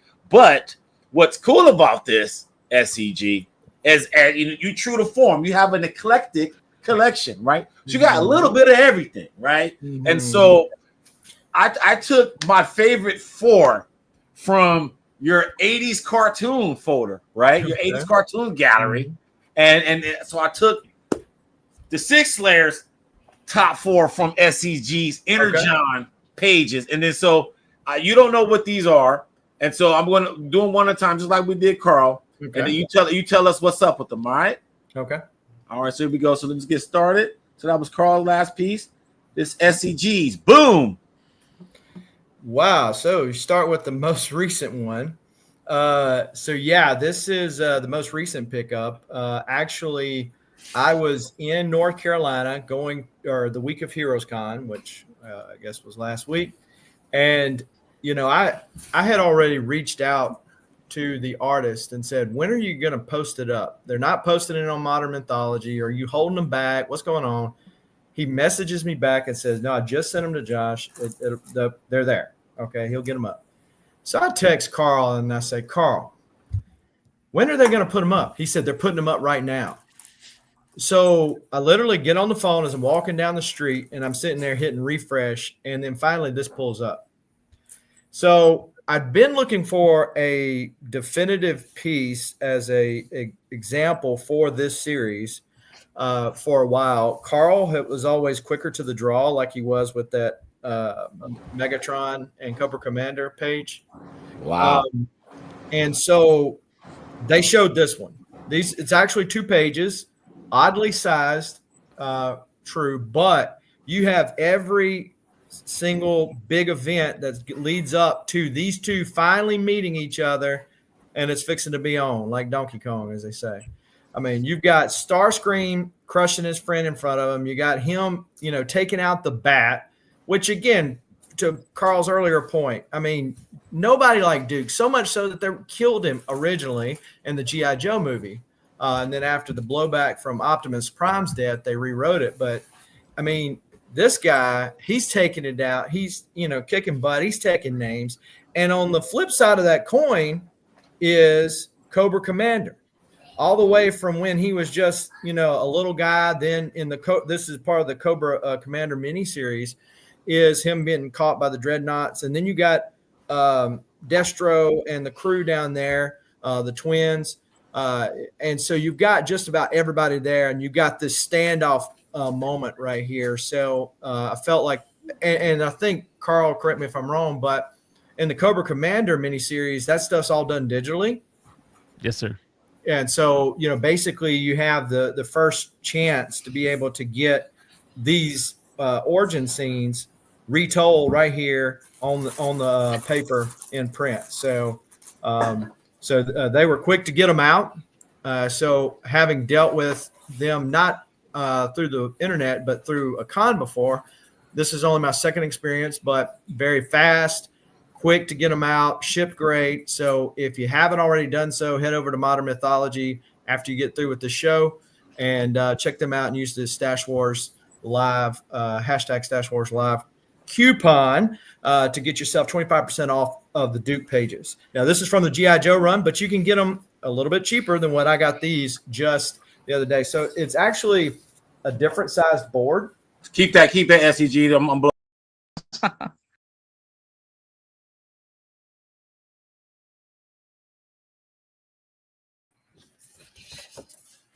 Yeah, it's actually a different size board.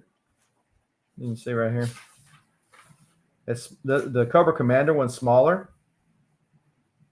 So, but yeah, it just, lovely retelling, because one of the things that I wanted was a transformer on the G.I. Joe thing, which was tying them together, which is this scene right here, which kind of lit Duke's match as it relates to wanting to find out what's going on with giant robots crushing jets out of the sky.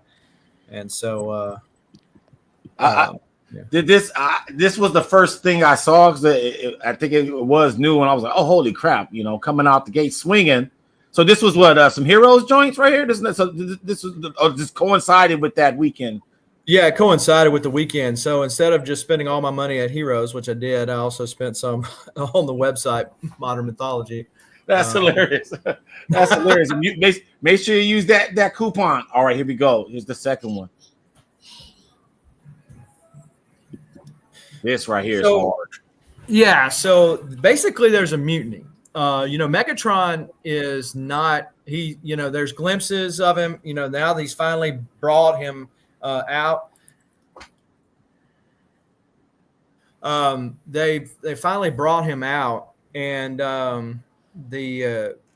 but here there's some infighting, between all these different camps. Starscream has always been. We saw that displayed properly in the movie where he kicks Megatron out, even though he says, "I still function." But he's over there. He's trying to take over. You've got Mr. Loyal, Soundwave, and then you also got Shockwave, who is so demented. I mean, this this series really delves into how bad off this guy is. Pretty wicked. So yeah, and look, just picks up the gun, boom, shoots Starscream, and there's another scene later on in the book, or not this particular issue, where Megatron, when he comes back, what he does to Starscream just so he can beat him down again.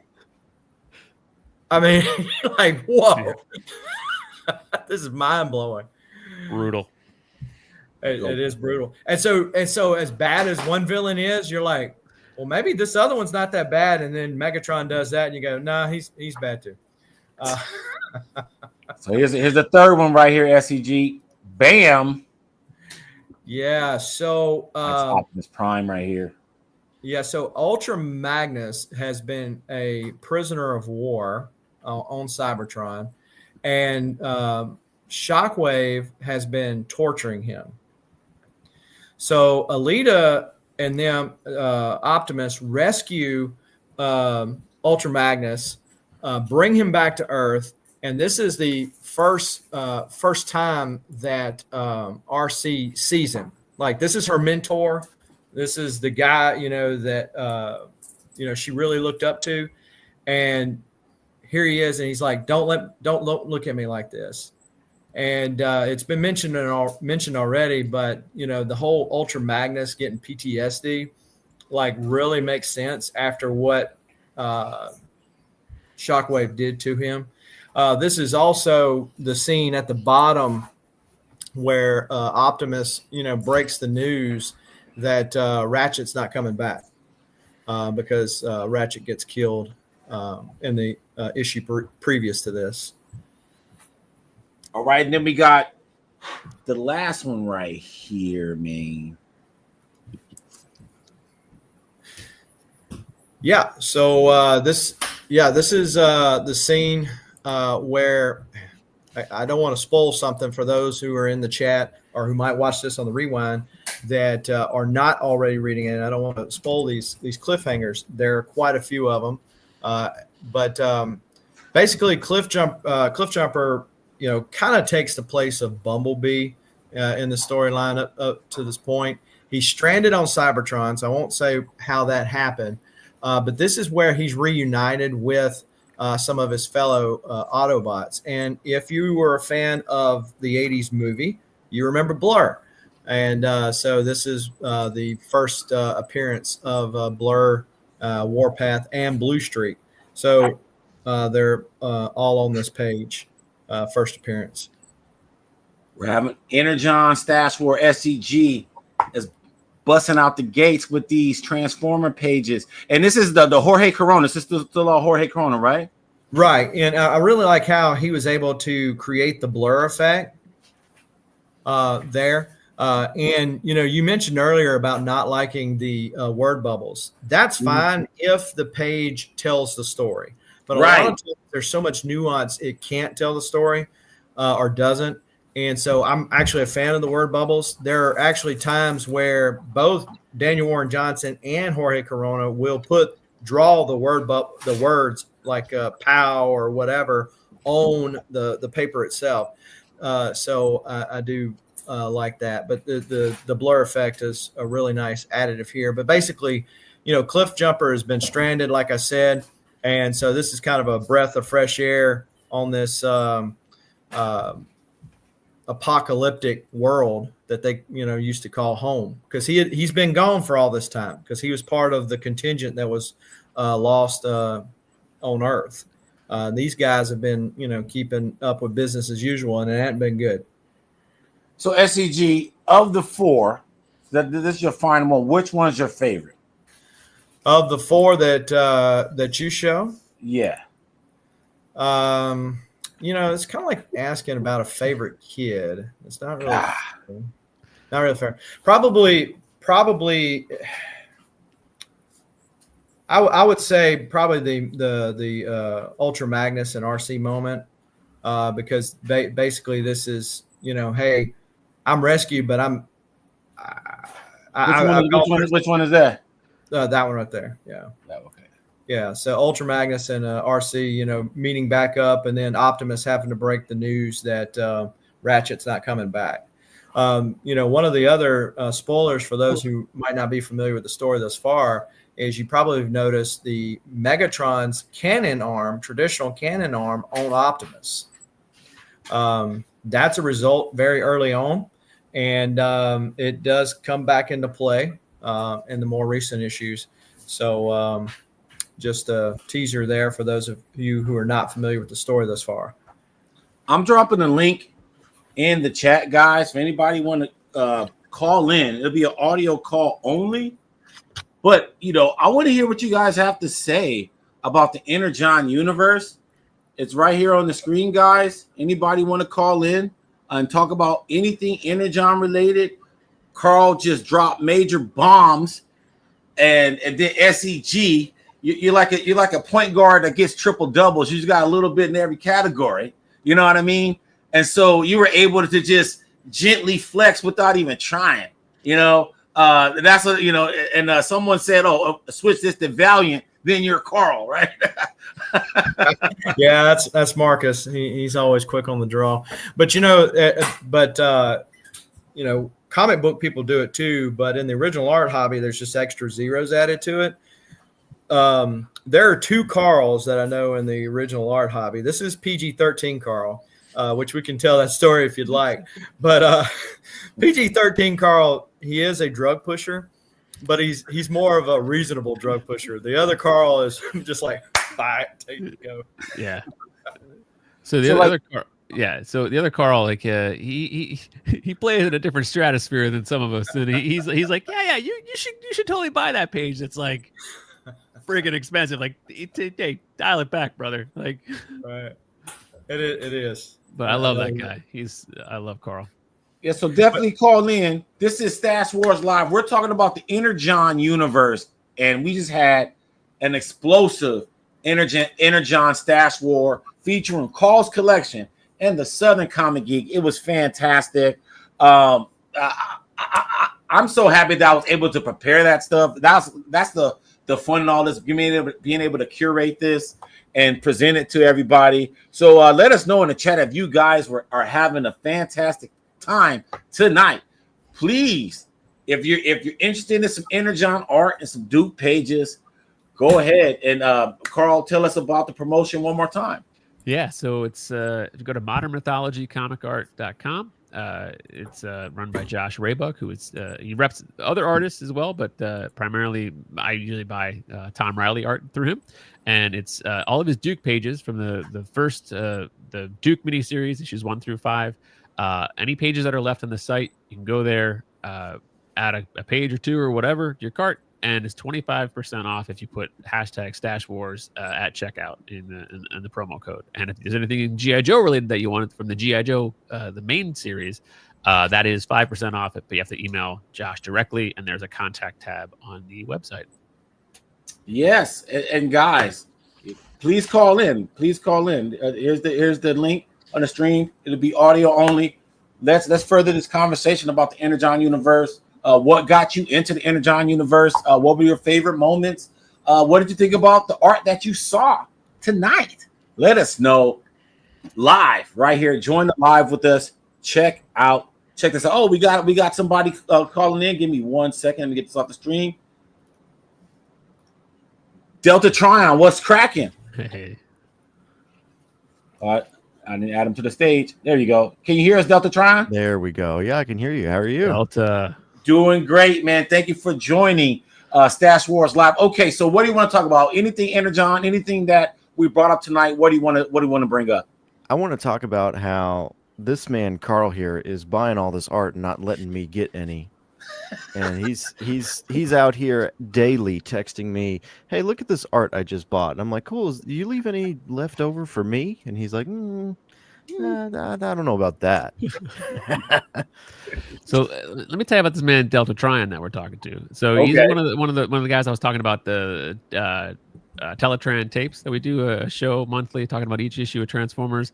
The way that Delta Tryon breaks down the Energon comic is I love what this man does. So can tell a story. He talks about the emotions of the story, and it's phenomenal. So yeah, but no art for you, Delta. It's all mine.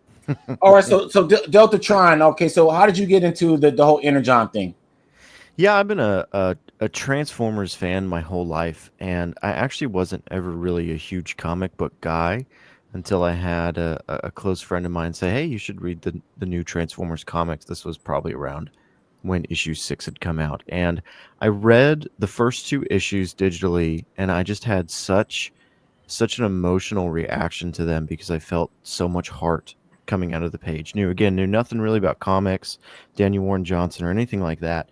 And just after reading those 2 issues, I said to myself, I have to make a video on this. I have to talk about this to someone on the internet. And I made a video, and that kind of snowballed into covering these characters, which then led me to meeting up with Carl and some other creators. And I just absolutely love the series and just talking about it. Okay, so is there a favorite? Is there, do you like Transformers more than G.I. Joe, or is it all like one big thing for you? Yeah, Transformers is definitely my favorite. It's what I grew up with. I never grew up with G.I. Joe as much. G.I. Joe, the series, is one that I have to catch up on. I've done a horrible job of keeping up to date with it. Carl knows this. Carl is constantly berating me to catch up. But the good news is that they just released that hardcover book 1 of that series, and so it's really easy to catch up in such a nice large format.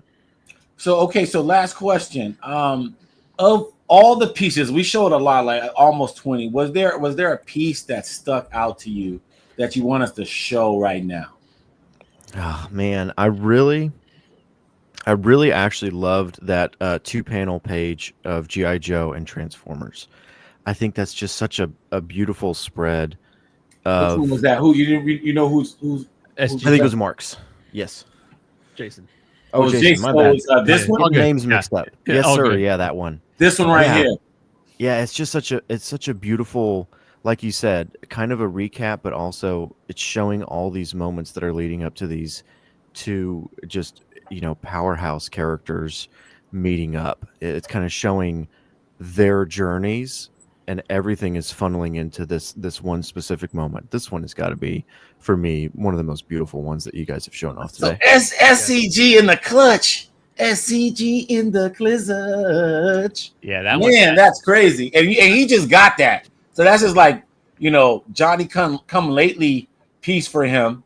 But that's fantastic. Okay, so but Carl gets all the art. yeah. Well, I get the scraps. And so when I'm calling, I guess Carl's like, he's talking about wanting one. Let him have it. Yeah, toss No, I know the real. I'm I'm not going to spoil it, but I know there are some other pieces that haven't been shown that are in the works. I didn't set out the recent G.I. Joe art drop. I just making some payments. Yeah. So he picked up different pages. Yeah. So there you go. Yeah. You gotta draw the line somewhere. You have to. The budget requires it, right? Yeah. Delta Tryon, thank you so much for calling in, man. And hopefully that you should sub to all 3 channels, right? Absolutely. Thank you so much, man. We'll be back next week. Sweet. I'll be here. All right, peace. Call in, guys. I got enough time for one more call. That was great, man. Delta Tryon, he was in the chat, and then he joined the live. I love that interaction, especially like this is our world, right? So we get exposed to all of this information, but if you really take comics and all its discourse, and if it was a pizza, right, of entertainment, how big of a slice would comic book discourse be? Not the movies, not the screen stuff, just the pages, the art, the SIGs, the cards, just all of that, the CGC, all of that. Like, how big of an ecosystem is it really when you compare it to the whole of entertainment? What do you guys have? Is it this big of a slice, or how is it a whole slice? Would you be full off if you ate it? 1% maybe. Style So Serious is in the house. Style So Serious. We're about to add him. He's here right now. Style So Serious. What's happening? What's going on? Man, this is great, man. Was last week your first time joining us? Yeah, that was the first time I ever caught this show. So now I'm a fan. Hey, man. Thank you, man. This is great, man. I really appreciate it. And we did it big tonight. We came together like Voltron. We got SEG and Carl Collection. And this is his first time on Stats World Live. It's going to be first of many because I got to get him back on some Superman shit for real. But Style So Serious, man. We've been talking about the Energon universe all night, what aspect of the conversation you want to bring up? I think something that wasn't addressed was when Shockwave was the leader for a little bit. I'd never seen that before in Transformers, either a cartoon or books or anything, and I found that very interesting. I thought Daniel Warren Johnson did a very creative thing with making Shockwave. I'm not Shockwave, excuse me. A Soundwave, the leader of the Decepticons. Dope, man. So you dropping knowledge. Okay, Yeah. I gotta ask you this question. When did you hop on the bandwagon? Just from the beginning when you just saw the names and that Skybound was getting this IP? When did you join the Energon bandwagon? So I didn't even know about this Skybound Energon universe at first. Went to my LCS and they recommended, I believe it was the first issue of Void Rivals. And they said, you're going to want to read this one. And then I picked that up. And when I saw the ending of the first issue, I was like, oh, I'm on. I got to see where this is going. All right, so you've been a part of the live for a while now. So I got to ask you. We showed some banger art, man. Was there a piece that stuck out to you that you want us to show again? I think it's the Ultra Magnus one. Okay. Which one is the Ultra Magnus one? Which one is that one? The one with what is it? RC and Ultra Magnus. What was that, Carl's or SCG's? Guys, I'm not sure whose it was, but that was the one that's. I'm a fan of Ultra Magnus, so that's the one I like. Oh, so it's okay. That is that one right there. Hold on. Hold up. That one.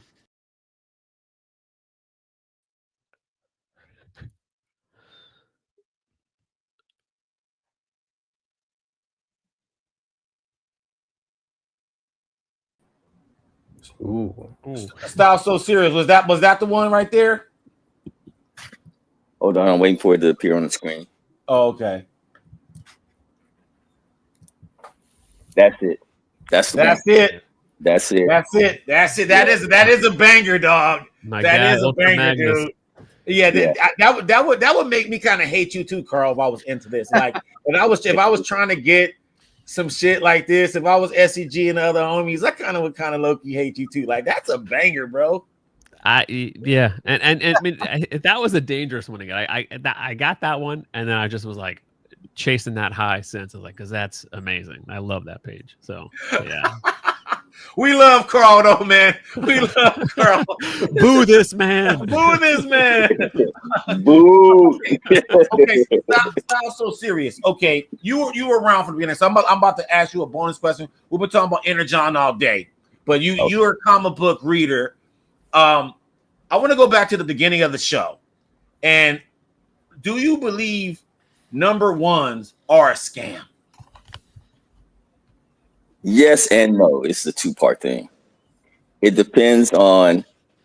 I understand the marketing. Okay, I understand. Like, you want to get new readers that don't have the history with the characters and all that kind of stuff. So you want them to come into the comics game just knowing. I mean, being able to start somewhere. But I'm an older cat, so call me boomer or whatever you want to call me. But I traditionally think number ones have to be either the beginning of the series, the origin of the character, if not necessarily the official origin, but where we're introduced to this, whoever this character is in this book, and that you should keep it going just for the legacy sake of the book, and I think that adds more value to the series overall than stopping every 3 months. Excuse me, stopping every year to renumber the issues. So, but that's just me. So call me the old dude. Okay, but you kind of hit on it at the end. What about so Batman renumbered 3 times, man, in the 2000s, bro? That's kind of excessive, right? Somewhat. you gotta understand. Okay, so when I've talked to younger readers, they're always confused about. They have all these questions. They don't know where to start. I think it's just a generational thing. Like when I was growing up, we had all these cartoons, we had all these shows. So you just kind of got thrown in and you just dived in and started reading the comics. You know, if you saw a cool character on television, you just picked up the comic in the store. I don't think the younger generation of readers, they don't have that as much now. And so you have to give them a starting point in a sense. Or they'll watch the movies, and they'll think the movies are cool or something like that. But if they want to investigate further, they're going to go into a comic shop, and hopefully they won't run into somebody like me who's trying to tell them all these details about the character. They'll just pick up the book and start reading on their own. They'll say, they'll ask their LCS or whoever's there to, where can they start with, Batman or #1 or something like that. So, all right. So I got one last question, and bringing it back to Energon. Are you excited about the new creative team of Robert Kirkman and Dan Mora? Oh, definitely. Like I said, what is it? World's Finest. Although I'm not reading it now, but I've been a fan of Dan Mora for a while. So definitely. Although I will miss who's it? Jorge Corona. I will miss when he leaves the book, because like when they did the transition from Daniel Warren Johnson to him, it was like I could hardly notice the drop. I didn't even notice the drop off. It was just like, okay, status quo. We're still going with this book. I've heard that a lot. Like that it's just the energy was there. It's just a seamless transition, which is impressive. So right, and it's not like a copycat style. It's right. Just it's just like he brought his own flavor to the book, and it didn't really change anything on as far as like how detailed the sketchings were that occurred month to month. So definitely. But the vibe was the same. That's Yeah. Style So Serious, man. Thank you so much for joining tonight, man. We are so appreciative and giving us some insight, man. We're gonna keep it pushing. Thank you, brother. Thank you for doing what you do. Thank you, sir. All right, so I want to answer some of these questions for the panel. One, hold on, we'll get back to it. Do you have a favorite piece in your collection? So, Marcus, why are you asking this overall, or are you saying Energon? So let us know in the chat. So I want that to be. I want the whole panel to ask that question if it's an overall question. Okay, so be thinking about that joint right now. All right, Energon. Okay, you guys are off the hook. I don't got nothing. Mark don't got nothing. I believe, Carl, one of the pieces that I shown tonight, you said it was hold on, which one was it? You about to pull up the actual physical? I can indeed, yes. Do that. And I'm gonna do that. I'm gonna do one other thing too. So so this was the Beachcomber page that you showed earlier. I love the character. I love this moment. It's just a beautiful page to look at. It's like, I don't always go for big splashy type pages because I do like the sequential panel to panel storytelling. But on a page like this, it is like one kind of there are some panels down here of story, but primarily it's one big image. But there's just so much to look at, even in the just the details of the images. It's just such a richly detailed page that I love. But so just to kind of share like my love of Tom Riley. So here's one more page. No, we all good. So this is kind of like a page that it's the moment from this is from the Duke miniseries, but it's talking about it's Duke remembering the moment from that happens in Transformers issue 2 where Starscream kills his buddy. But it speaks to Tom Riley's ability to take all of this crazy action that Daniel Warren Johnson is known for over I think it was like a 3 or 4 page sequence in Transformers issue 2. And Tom was able to condense all of that down to one panel page, and it's just there's not like a wasted space of page here. So he even uses the reflection of Duke's helmet to get Starscream doing the splat, which is an iconic kind of moment in the Energon universe. It's where Starscream crushes the squishy, the human, the pilot there, but it's done in the same lettering that you see in the Transformers issue. So there's kind of the they're all on the same page. It's one big story they're telling. But it's so crazy and detailed. Like the over here, you've got another reflection of Duke's helmet. Is he fires a flare gun at Starscream, and you see Starscream getting shot in the reflection of Duke's helmet. So it's just Tom just going to town and just showing all those details. I really love when an artist showcases their storytelling ability and where they place the angle or the camera shot for each panel. And yeah, that's definitely one of my favorites as well for that reason. I'm giving away a first print of Transformers #1. But I gotta get at least 15 people, man. I know it's 15. Come on, we got 9. 6 more people. Use your hashtag Stats Wars Live. I know someone wants a Transformer #1. We're talking about Energon. That started all. That's the Daniel Warren Johnson joint. Use your hashtag, guys. Use your hashtag. Let's get 15 and I'll run this. Let's get 15 and I'll run this. Okay. I'll join in. Yeah, there we go. This is get somebody at Transformers 1. Yes, Transformers #1 cover A. The Daniel Warren Johnson it's classic. But Carl, you got that #1? Don't tell me you got that cover. Oh my God, no. I mean, I want to stay married. Okay. Okay, so I was like, all right, man, because you was dropping heat all night. Anyone but Barb. Okay, I love that. We need 3 more, man. We run this. Okay, while that's happening, okay, we're gonna go ahead and mosey on and talk about the 6 layers update, guys. And next week, to honor the Man of Steel, we're interviewing John Bogdanoff. Okay, and this is a deep dive, comprehensive interview about the death of Superman and beyond. Okay. So before you get your fix of the Man of Steel on July 11th, okay, before we see what James Gunn can do, baby, and I got faith in James Gunn, okay, you guys get to see John Bogdanoff, guys. Legion of Comics is in the house. What up, what up, what up?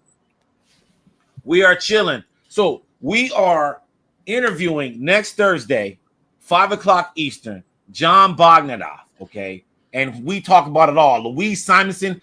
I'm going to tell you this, a little sneak peek. He said Louise Simonson is just as important as Chris Claremont and all those guys. Okay. John Byrne, all those guys. He said, in fact, if it wasn't for Wheezy, most of that stuff wouldn't even happen. Okay. So he breaks all of this stuff down. He gives Wheezy her props. Okay. And so just so you guys know, we're going to do a quick little, let me show you guys this. All right, so this is the last Friday of the month, and this month was fantastic here on the 6 Layer Station. We started off with Marv Wolfman, guys. So there's a Marv Wolfman interview, and it's fantastic, short and sweet. And then we have the Todd Father. We showed the Todd Father clip earlier. Fabian Nicieza, and he weighs in on the Deadpool movies and other stuff. Okay. And I tell you something, he did not want to talk about Mr. Liefeld. So we couldn't even broach that. I'll tell you that off the rip. Liefeld was off limits. He said, don't even bring him up. Okay. But we did the best we could.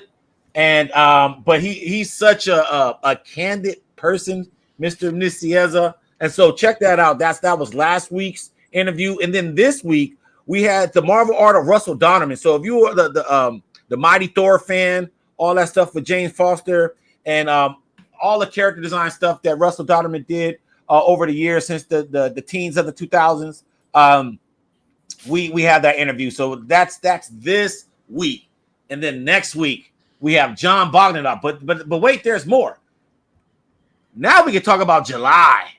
July, baby. Okay, so July kicks off with John Bogdanov, Stephanie Williams, and we're talking about Street Sharks, man. Remember that? You guys remember Street Sharks? So she's rocking Street Sharks. So we're gonna be talking about Street Sharks with Stephanie Williams, and then Paul Jenkins. Mark, please say something about Paul Jenkins.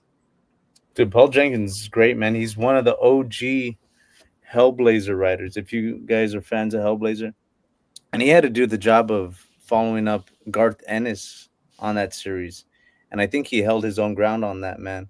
And then he went on to do the crazy stuff that he did at Marvel Knights and create the Sentry and that whole marketing scheme that they did with creating what's his name? Artie Rosen, right, Mike? We asked. Yes, Artie Rosen, the hoax of Artie Rosen. You guys probably know more about that than me, especially at SCG. If not, we talk about that. We talked about Vin Diesel or we mentioned Vin Diesel on Stephanie Williams' interview.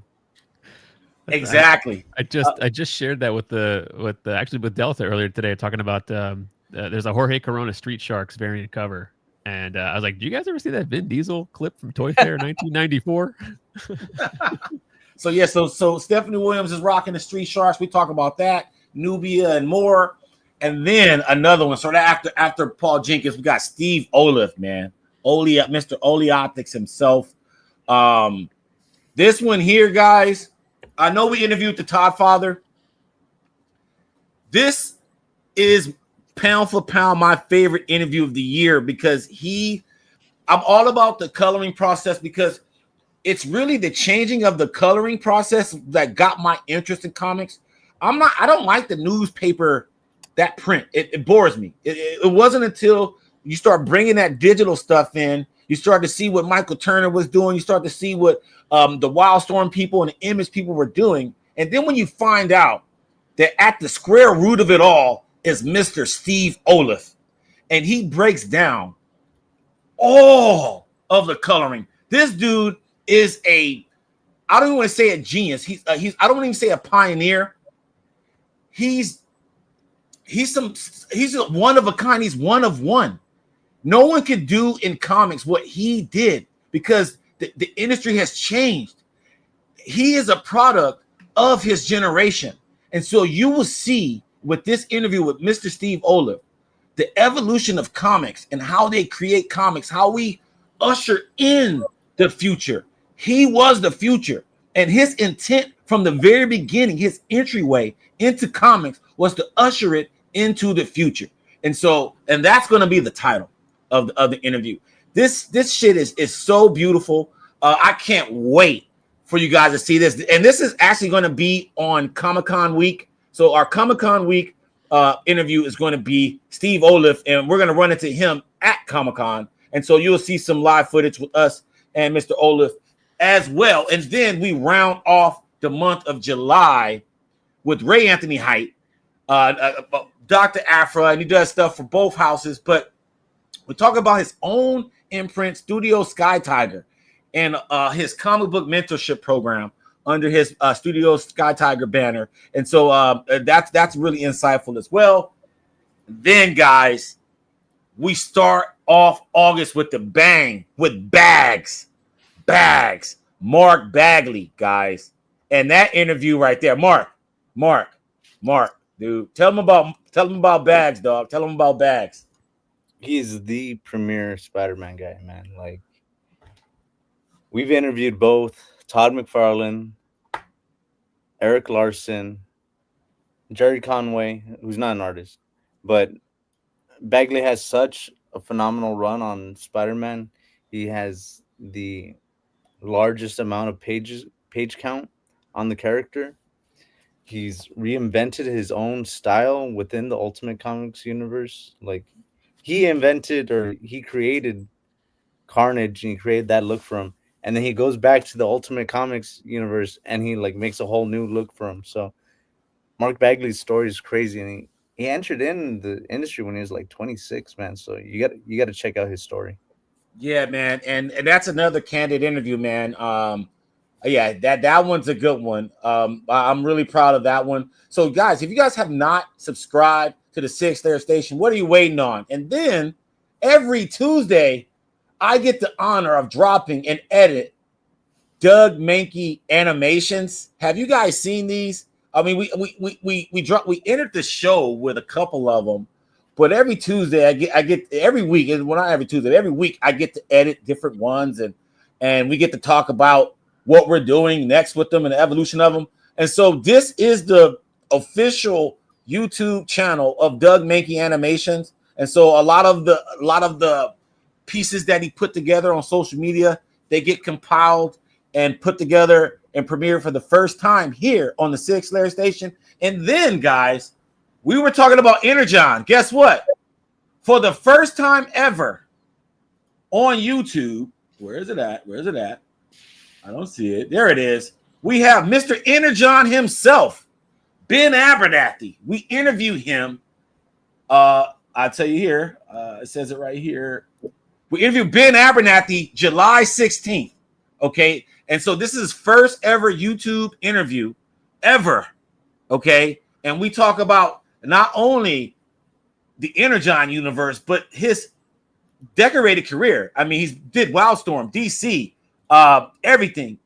But we definitely talk about the Energon universe and just some of the decisions that he had to make. So we were talking about things from a collector point of view, from a readership point of view. But the cool thing about David Barron's process and this new season is every episode unpacks a different aspect of the industry from that pro's perspective. And this one here, you have the executive editor of Skybound. Okay.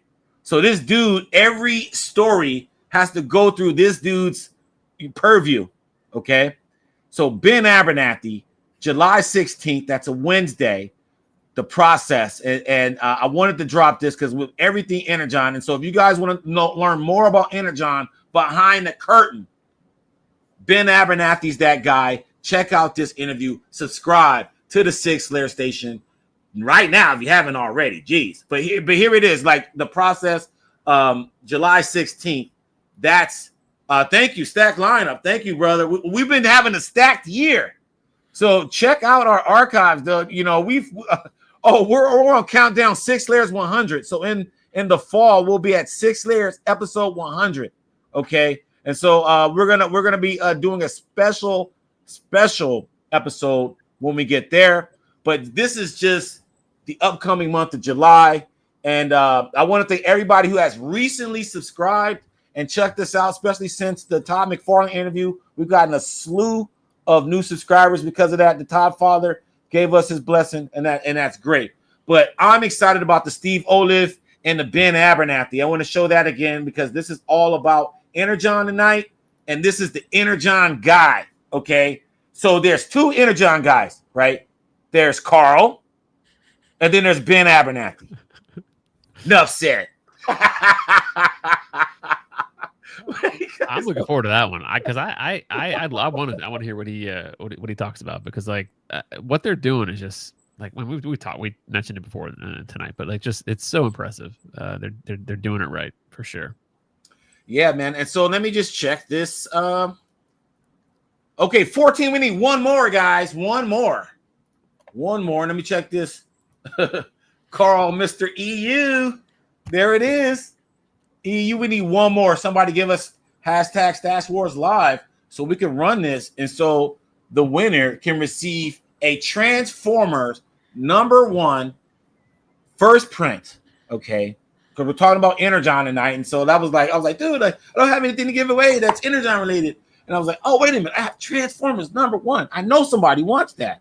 Somebody wants that for sure. We need one more rest. We got about 5 more minutes before I run off. There we go. Use your hashtag, guys. Use your hashtag. We need that Stash Wars Live, guys. Okay, so as we go back here, guys, as we wrap up tonight's show, Carl, this was your first time on Stash Wars Live, man. Let us know what were your reflections. Man, this is a lot of fun. I mean, I love your show, the energy of it. It's fantastic. So, and this is the Energon stuff is what I've been focusing on this year. It's what I've been having the most fun reading in comics, and it's just because it's that perfect balance of modern comics and nostalgic connection to it. So, like, you know, as an artist, as a comic collector, it's like you get the benefits of collecting things you liked as a kid, but it's more accessible. You don't have to fight, you know, heritage auctions where it's like so freaking expensive for, like, you know, the 90s stuff that I really, really enjoy, grew up reading. That's like untouchable. And so it's like the perfect balance. And that's what I love about the Energon universe. So SCG, man. We came in, this is a week after Heroes, bro. So I don't know if you're available next week, man. I got to get some unpacking on that. We went in and did a preview. We had a preview a couple weeks back. Mm-hmm. We did a preview episode of Heroes, and I'm seeing all kind of stuff on social media related to you and your loot. And so I want to be able to unpack some of that stuff, and then also just get your general impressions of the show. You know, from a you know, how we scan the show from a price standpoint. Are some of our pricing, is it still up to date? You know, et cetera, et cetera. You know how we do SEG, but I definitely want to see what you guys. So if you can't do it next week, I want to do it sometime soon because that is a big show, and for sure we will be there next year. But I had to pick between New York and Heroes, and I never did New York ever, so I'm going to New York this year. But then next year, Mark and I, we just said we're going to do OAX and Heroes for sure. So we're definitely doing those. And so we'll be there. And but yeah, that's one thing. But what are your reflections tonight, SCG? Regarding the Energon universe or wherever you want. Heroes? Okay. Well, I basically just say ditto to Carl's sentiment regarding the, you know, I wasn't necessarily looking for something new to read. But, you know, it's when you get a stack of comics at the shop, because, you know, that's what, you know, we do at times. You get a stack of, you know, you start prioritizing which ones you're going to read first, which ones you're excited about. And I will say, and now I have mostly been a Marvel guy outside of Valiant. Everybody knows that. But, you know, outside of mostly a Marvel guy. Over the last few years, that's dwindled. DC's become more, and now I'm reading more indies than I am the main two. So, main two, if you're listening, Mr. Lee, you know, listen to what we're saying here. You know, the stories are what's driving it. You got to have the art, right? I'm not discounting that, but the stories are what's driving it. I mean, Image is killing it right now. Not just with the Energon universe, they got a lot of other great titles going on right now. Absolutely. Yeah. Indies are where it's at. I definitely agree with that. Delta Tryon. Mark, okay, if I'm not mistaken, and just so you guys know, Mark is our talent coordinator. He books all the interviews, and and he's our street team. So a lot of our on the scene interviews is Mark, the Honorable Villain. Mark, I believe we got Will Spertasio this weekend. Is that this weekend? Dude, that's tomorrow, man. Oh, there, man. I figured. Dude, that's what I'm saying. I completely forgot about that, but yeah, I'm. Dude, how you forget about Will Spertasio? It's like so many legends. I don't even remember what. Dude, there's like. That's amazing. Well, we're not interviewing him. He's doing a store signing. There's a signing. Yeah. He's doing a signing. Yeah. Oh man. I'll ask him to be on the show. There you go. So that's So we're trying to check off all the Image founders. And so Will Spertasio, and I think he's with Tony Fleece with Farrell. That's Farrell, right? The Farrell Image story. Yeah, for Local Man, right? Local Man. And what's Will's doing? Well, what's he signing? He's doing the collected edition cover for that. So For Local Man? For Local Man.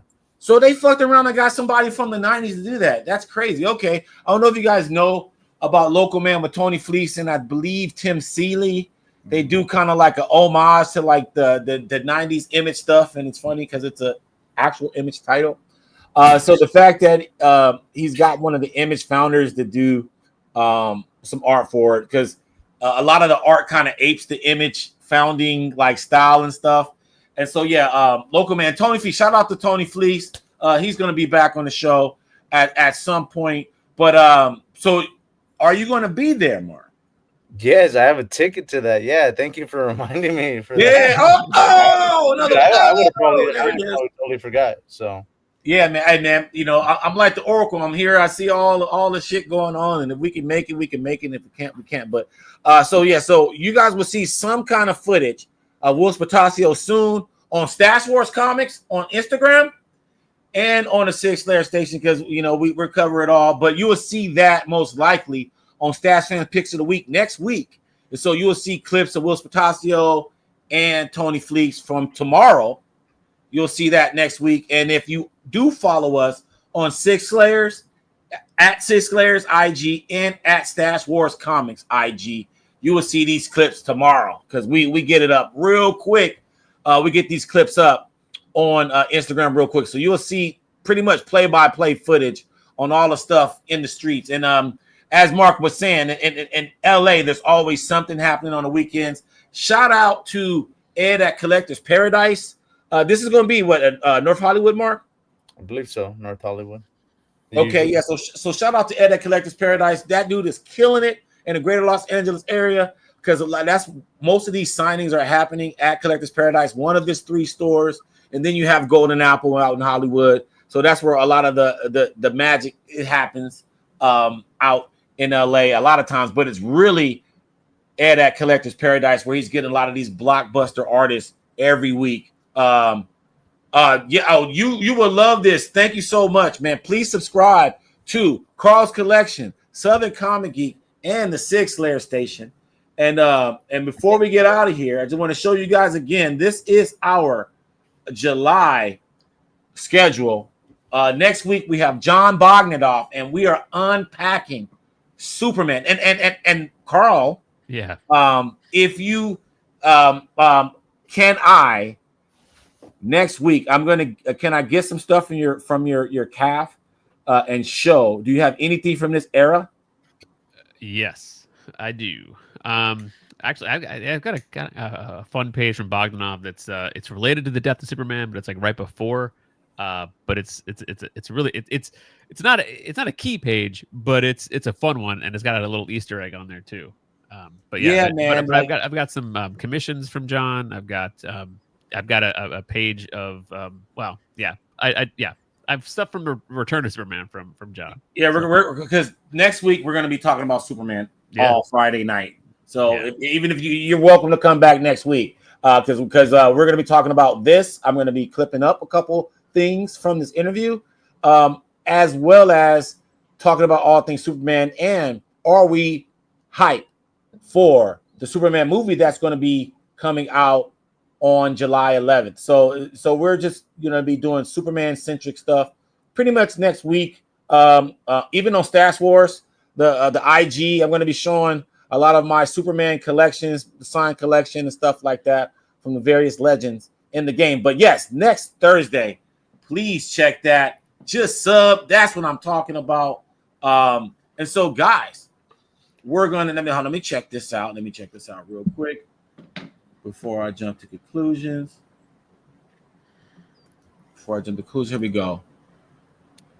Okay, so whoever just subbed, put in Stash Wars Live right now so that we can give away a Transformers #1 first print. Stash Wars Live. We need one more person, 15. Please use the hashtag hype. There we go. Use the hashtag Stash Wars Live right now. If you just hopped on the chat, we need one more person. There it is. Yes. Sweet. And there we go. Here we go. We're going to have a winner. Okay, so here we go. Let's go. Okay, so you know how we do here. Now we have it. Somebody tell me to roll it. So the next person to say roll it, I'll roll it. Somebody say roll it in the chat and I'll roll it. And please like this video. Take this time to roll it. There it is. Roll it. Roll it. There it is. Here we go.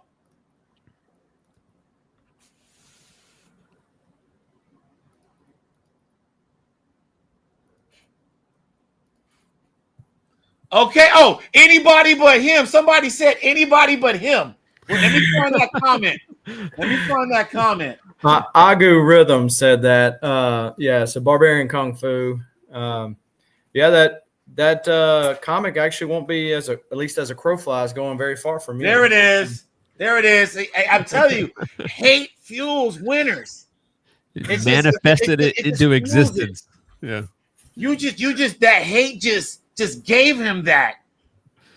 Okay, so here we go. So we have a winner tonight. Barbarian_Kung Fu is in the house. And look at that. You got a #1 fan algorithm right here. Just willed you this. He willed this. He single-handedly gave you this. This Transformers #1.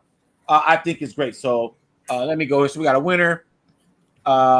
So now that we have that, I gotta go here now. So yeah, that's congrats, Barb. And Barb sells comics also. So don't let me see that on your cell page. Oh, he's one of those guys. Okay, so Mr. Let me go back to that real quick. Barbarian Kung Fu. Our Instagram is in the bottom in the description of the Six Layers broadcast. So you can go to Stash Wars at Stash Wars Comics on IG, give me your information, or Six Layers on IG and give me your information, and we can get this mailed out to you. Yes. Let me go here. It's called Reverse Jinx. Yes. It's one via Algu hating. Oh, okay, so it's kind of a little sis. Okay.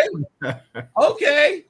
I dig that. Okay, second giveaway one. Okay, Algu hating. I like that. It's like the Force. I like that. Oh man, hey, this has been a fantastic show. And without even asking, that's how I like to end things on a high note with this wonderful compliment. But please let us know before we bounce out how we did tonight. How did Carl do tonight? How did Southern Comic Geek do? And then what did you think about the overall presentation of the show? Let us know right now. All right, so I think we're good to go. Please subscribe to all 3 of our channels. If you like what you see, guys, hey man, you got to just show up. Stash Wars Live every week. I'm Michael C. Six Layer speaking for Mark the Honorable Villain, Carl from Cross Collection, and Jason the Southern Comic Geek. We're out. Peace. Take care.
Six